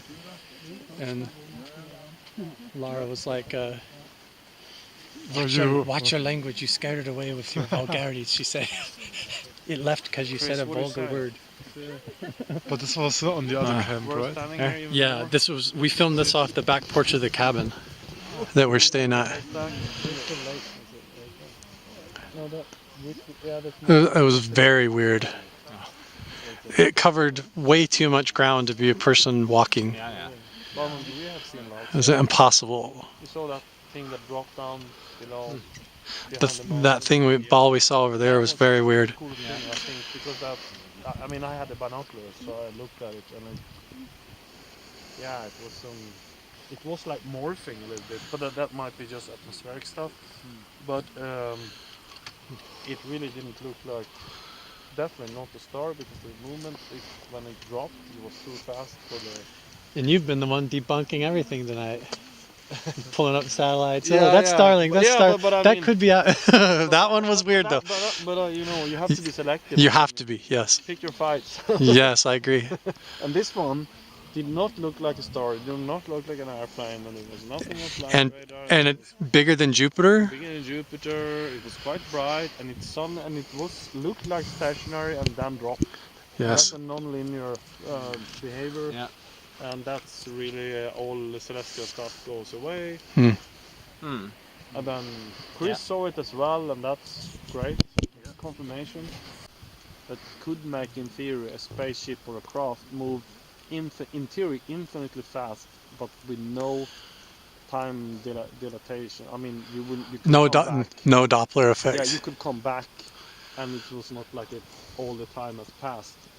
But it's all about actually stretching, compressing the entire universe in the path of the craft. So it's like you can locally go faster than the speed of light, well, no, the opposite. You can globally go faster, but locally you don't do it. There's like, it's quite complex, but and then people were just this guy. But now it's known as the Alcubierre's warp drive. The warp drive, yeah. And it's there are some people that tagged along with that, but it's still very speculative. And I mean, you need this, and it's an enormous amount of energy, incredible amount of energy if you even could make it. But the new ones now with Jack with the meta materials. Yeah. He claims that with this type of material, you don't need so much energy because you have a coupling constant which is much higher when you are inside the material. Yeah, okay. Because the Einstein is far field. Yeah. But now near field, that's something else. Oh, so you can inside the metamaterial, and then you could do what? You could travel. You could apply some energy. So I don't know, but then you have this coupling process, which is much higher, which will curvature, space-time curvature, like this drive. Cool. So then there's lots of research now in shooting star. Yeah. So they are working with it, but okay, theoretically it's okay maybe, but then we have engineering, it's something else. But metamaterials, that's new stuff. The people that I know that have Artificially something you make, so you make it coherent, like laser. Yeah. Like. And I mean, so slow, that one. So that's I can send you something. Yeah, if you're interested. That's cool stuff. Yeah. I mean, I read about it briefly, but I haven't gone into the details. I mean, but they are trying to make some experiments to show that this is correct. Some sort of Cavendish experiment. So we'll see. What I find is interesting is This is someone's has a cell phone filming. Oh yeah, that's okay. Walking with a cell phone. No, I'm talking about the night vision. I can see the infrared scatter, so I was just explaining that to the camera. Oh, there is red on your I see. Not my night. light on his video camera, the night vision. Yeah. There's this little side light right here. Yeah. Maybe. Could it have been this? Yeah. No idea. Right here. That's what I was thinking. I don't know. If light doubles its momentum when it reflects back. I don't know. That's what it looks like when I'm recording. Is this? Yeah. The actual atoms of space, the stark frequency of the light. But it doesn't look like I'm in the picture. It just looks like what you took a photo of looks like it's vertical. Yeah. So the light would actually Huh. around like a pinball. And I was standing over here on the other side of these guys, so I don't know how it would have been me. Yeah, because it's right about here. Would it increase energy? Yeah, I definitely. No, I was over here. Yeah, there's no way it was me. Yeah, okay, it's not you then. But how does it double its momentum when it reflects? But it doesn't. Yeah, it was like a red cube below the horizon of the mountain. Yeah. Like halfway to us. See, Yeah. it's too high up to be you guys. You're not that low. Yeah. It's hard to see on this camera, but it's this red dot appeared right here. Yeah. Yeah. Uh-huh. Wow. And I took a picture after I took this one. I took several ones more. You were standing Huh. still, Yeah. but it didn't show up on the other pictures. Strange. Yeah. That was a nice shoot. Tesla was digging into this stuff with the everybody thinks he was focusing on radio waves in the air but he was a lot into this ground vibration. Ultra low frequencies, yeah. And this is through the ELF. partly leverage on in the hypothesis, and it's really cool reading. I mean, I love that book. The latest one really concludes the earlier findings and takes it further, and it is supported by new facts. It's a really humble. You see, Christoph, he was on Joe Rogan several times, and he's been different. And he's a really humble guy that just points the finger and says, "This does not make sense." I mean, by this, but This is a satellite. had stated in an interview or some that we need 6 or 7 fuel rounds first to do this. And he said, well, because it doesn't just add up how you can get there with a Saturn V. And I was like, then he said that he thinks that Elon Musk actually knows it, but he plays along, because if you blow the whistle on this, he would hammer down on himself. And I was like, wait a minute, but that would be something easy to control. You could calculate what's the fuel required for this translunar injection and what you need to get back and all that. That would be. But if you can get space. Do you see that? In the sky? Yeah. It's a cloud. Yeah. Here's the night. Here, look through the night vision. Yeah. Is it a cloud? Here. All right. Look Is it a through cloud? Hold the handle and just Oh, look through that. it's weird. Yeah, It's a cloud leaving Earth, leaving the surface of Okay. Earth by far. All right. Oh, I was thinking I was seeing Yeah, vision. of course. Thank you. It's worth Thank checking. God. Yeah. That's a, yeah. Oh, yeah. Because it was like something wrong with my eyes. Or It does look like a black line. Yeah. Yeah. It does. Weird. All right. Oh, that thing is cool. I never heard it either.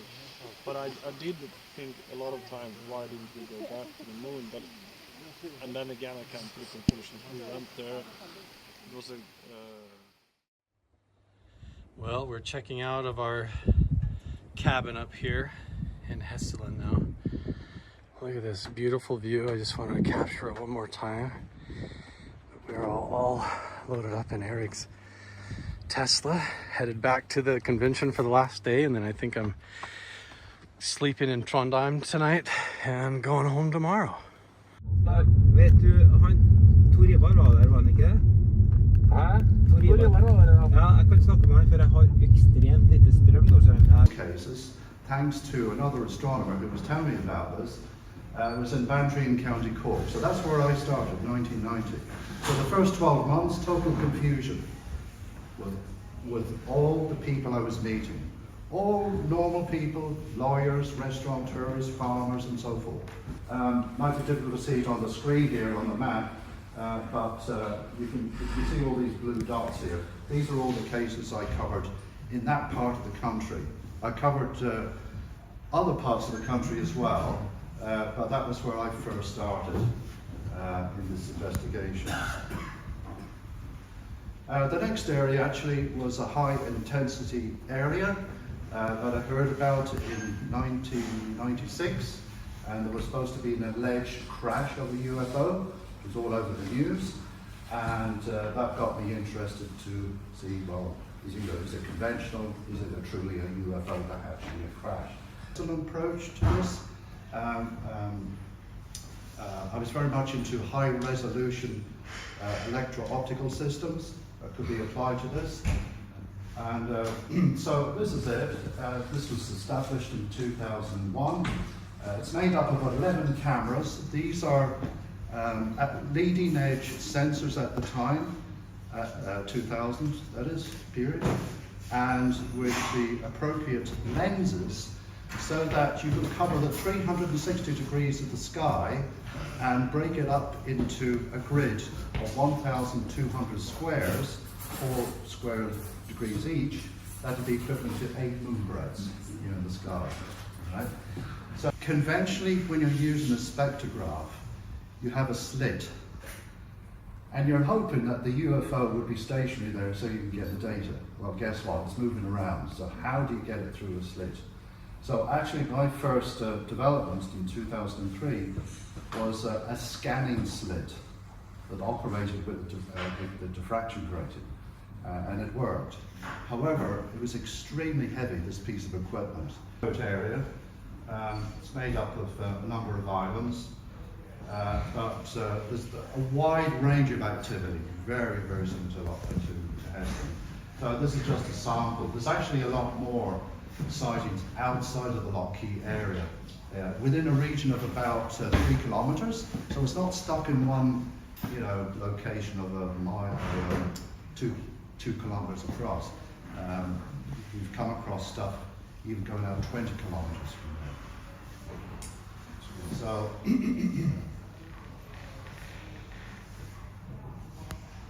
okay, well this was an early one we got at Lockheed.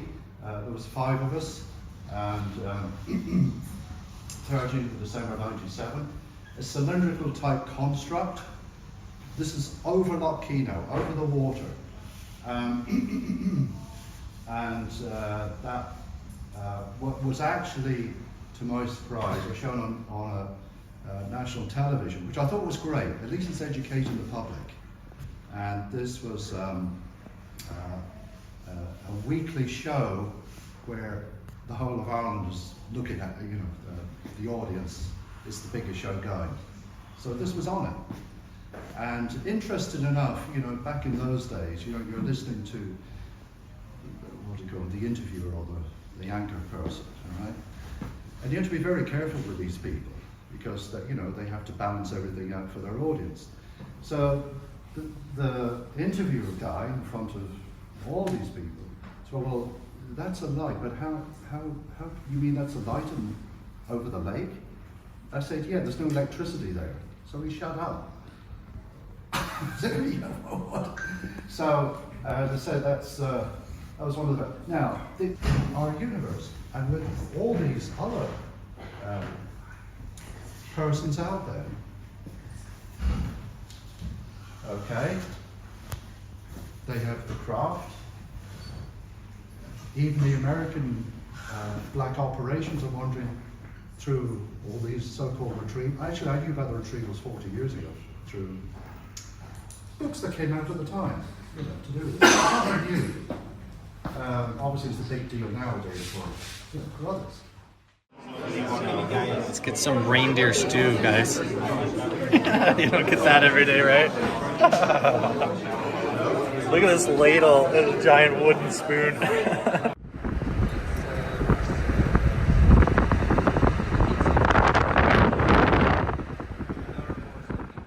Sensors were needed.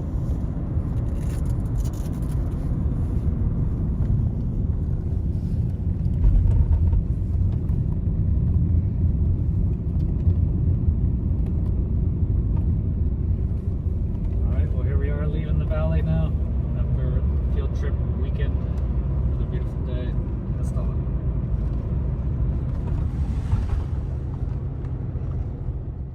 Israeli army, like a bomb. After a bomb, you can pick up the pieces. Yeah. Dispose of. Yeah. Hush money. Yes. Or get killed. Right, they disappear along with their inventions. Or they get offered a job to go work somewhere and then their stuff never comes out.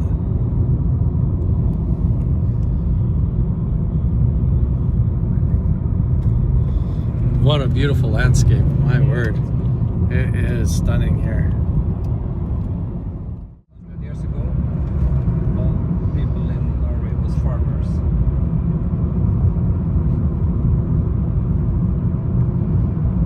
I know my great-great-grandpa Oli, his wife Anna, they were farmers just outside of Oslo. And then they immigrated. I think it's so hard to farm here. The harvest. Oh yeah. Because they couldn't, even this like alien ship sighting couldn't interfere with their farming workers, otherwise they just died. Where? Like Egyptian. Yeah, Egyptian. Yeah.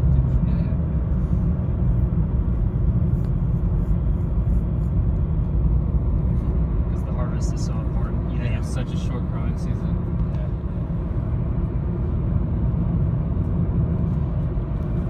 Have you heard about Foo Fighters? They report about flying telephone poles. What's that? Long missiles.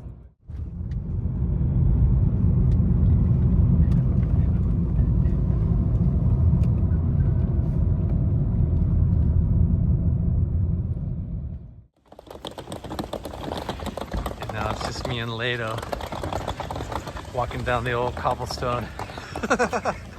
Look how beautiful Trondheim is. Wow.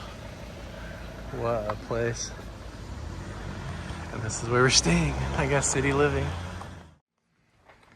This is actually really awesome. Hooked us up with a nice hotel room here. See, we got a little fridge and a sink and everything. Is this the bathroom in here? It is. Wow, big bathroom. Look at that. Check out this view here over the cobblestone streets. Wow. This is like a beautiful park across the street here. I think we're gonna have to go walk around. Here in a little bit, Fred's gonna show up and pick up Chris and I, and we're gonna go to this place called the Tower. It's like a big needle in the middle of the city, and it supposedly has a restaurant at the top, and the whole thing rotates. In the time that you have dinner, it goes one full revolution, so you get a full 360 view of the entire city. So that'll be really fun.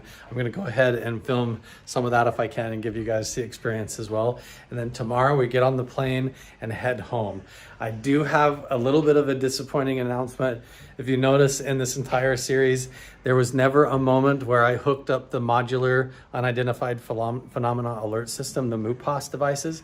Dr. Jim Segala sent a package all the way here to Norway, and part of the mission that I was supposed to accomplish on this trip was to set up 3 devices in the Hessdalen Valley, and they just didn't get here in the mail in time. So I'm heading home tomorrow, and the package is supposed to arrive tomorrow, the same day that I leave. So we're gonna have to coordinate through email and help Fred and some of the other people up here to hook up those modular sensors. It might take a little bit longer than we thought, but at least we have a good idea. And if worst case scenario, if I come back in the spring with the full blown systems that have the sky cameras on top and all of that, and we set those up, even better, because on this first trip, at least now I'm familiar with the place.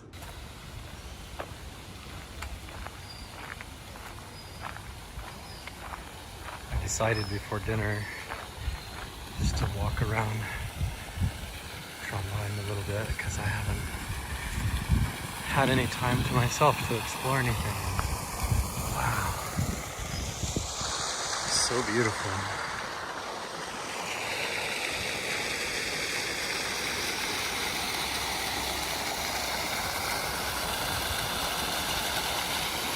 Look, it's like Hogwarts, Harry Potter castle.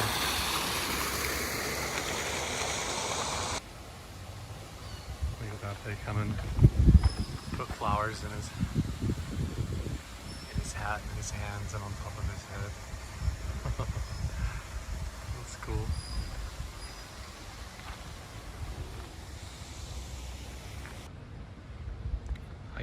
I could honestly live here. Norway is so cool. Just the whole vibe of it. Even walking on the streets like this and everywhere just reminds me of all the places that I've been and lived that I really love. Like when I lived in Portland, Maine, I really loved that. And now, oh hey, we're here on the other side of that big Viking statue. Check that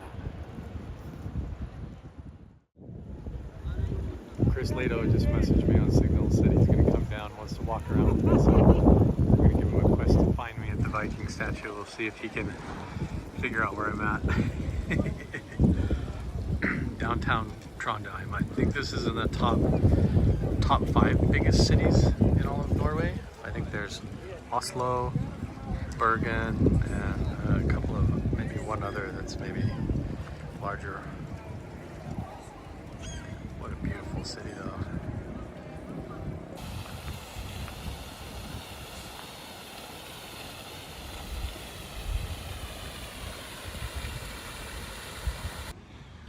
Fred is coming to pick us up in about an hour.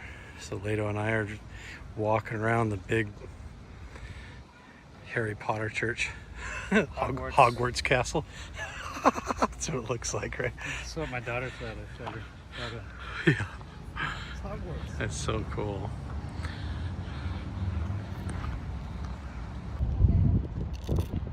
This is crazy how this thing just dwarfs. It dwarfs the Salt Lake Temple in Utah that I'm used to seeing. This is crazy.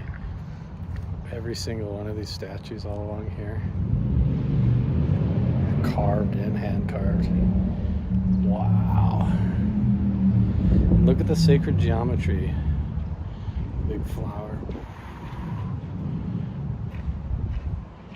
So cool. Giant doors going in. Beautiful.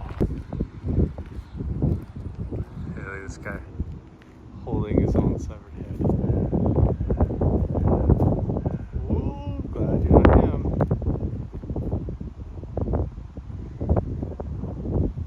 Wow.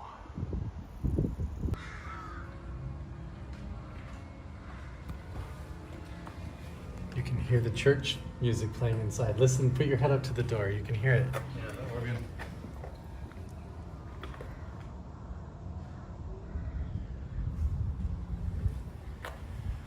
Wow.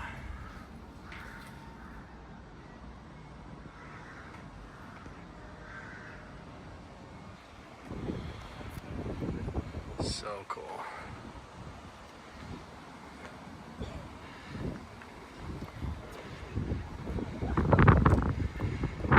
If you're not subscribed to Lato Files, go hit him up, man. Link will be down below.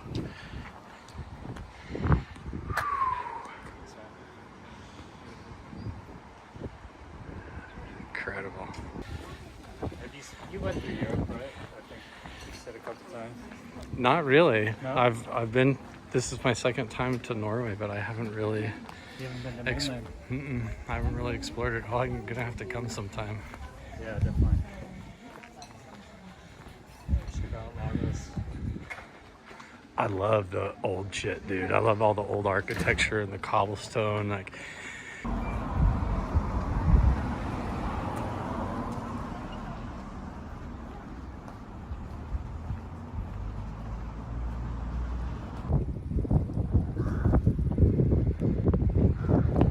If you are from Trondheim watching this, leave me a comment in the comment section.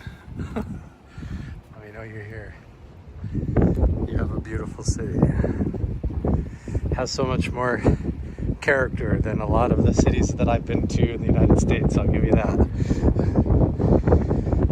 Wow. We're just waiting for Fred to come pick us up to go to the restaurant. I'm wondering, what do they, somebody tell me what they use these little doors for. The whole bottom of this big building has all these little cubbies and just basement windows, but look at them. They're like all latched and welded on there, and they're all the way around the basement, the whole bottom of the building. It's cool. And that is where we're gonna have dinner.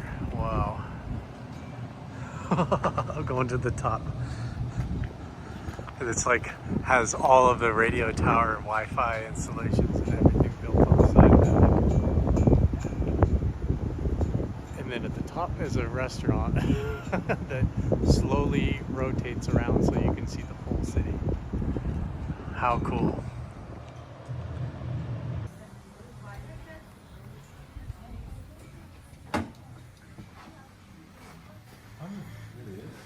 I was just doing my job. That's right. This is the Hessdalen project. Yes.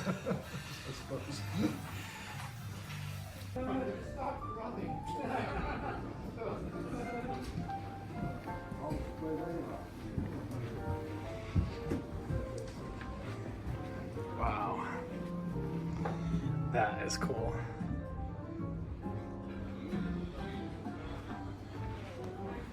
What an experience. I'm just vlogging it all so you guys know what it's like to be here as if you came with me.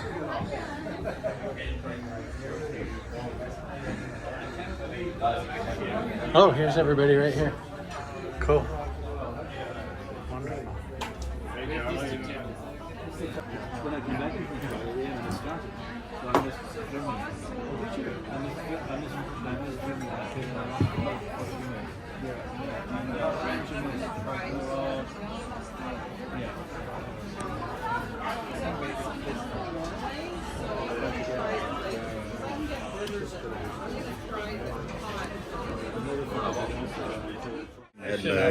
Oh yeah.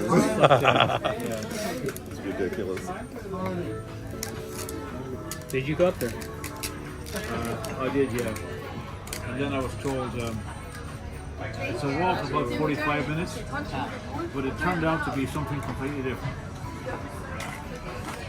It was a run up the mountain, and I had to film things. So then when I got there, I realized.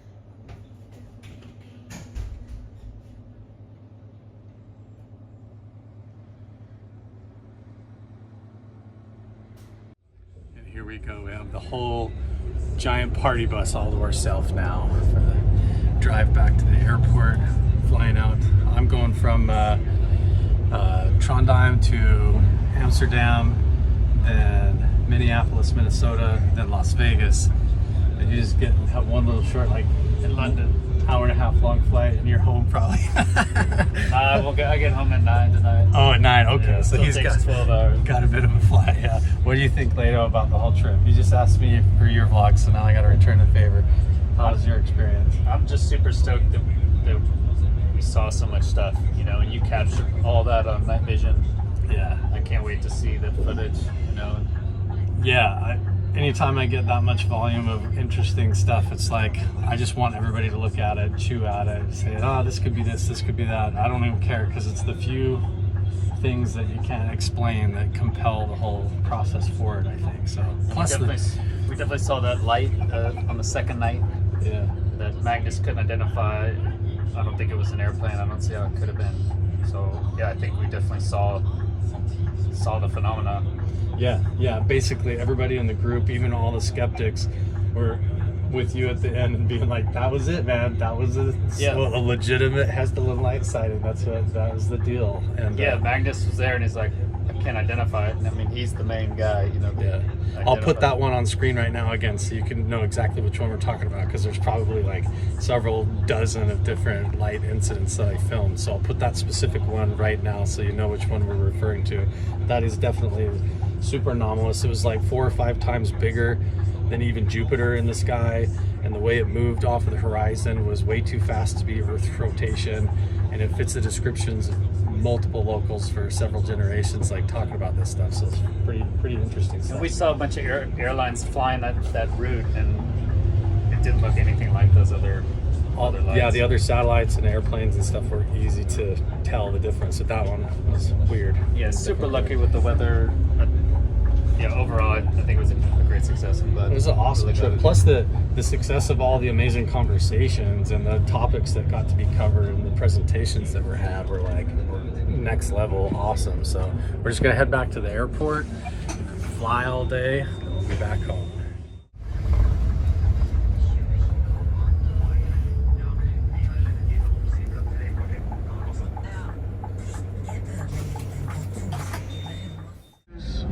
Soon arrive at Trondheim Airport, Værnes.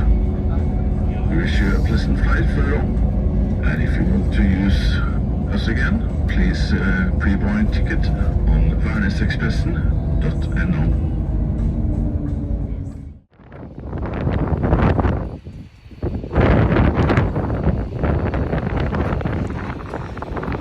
Goodbye, Norway.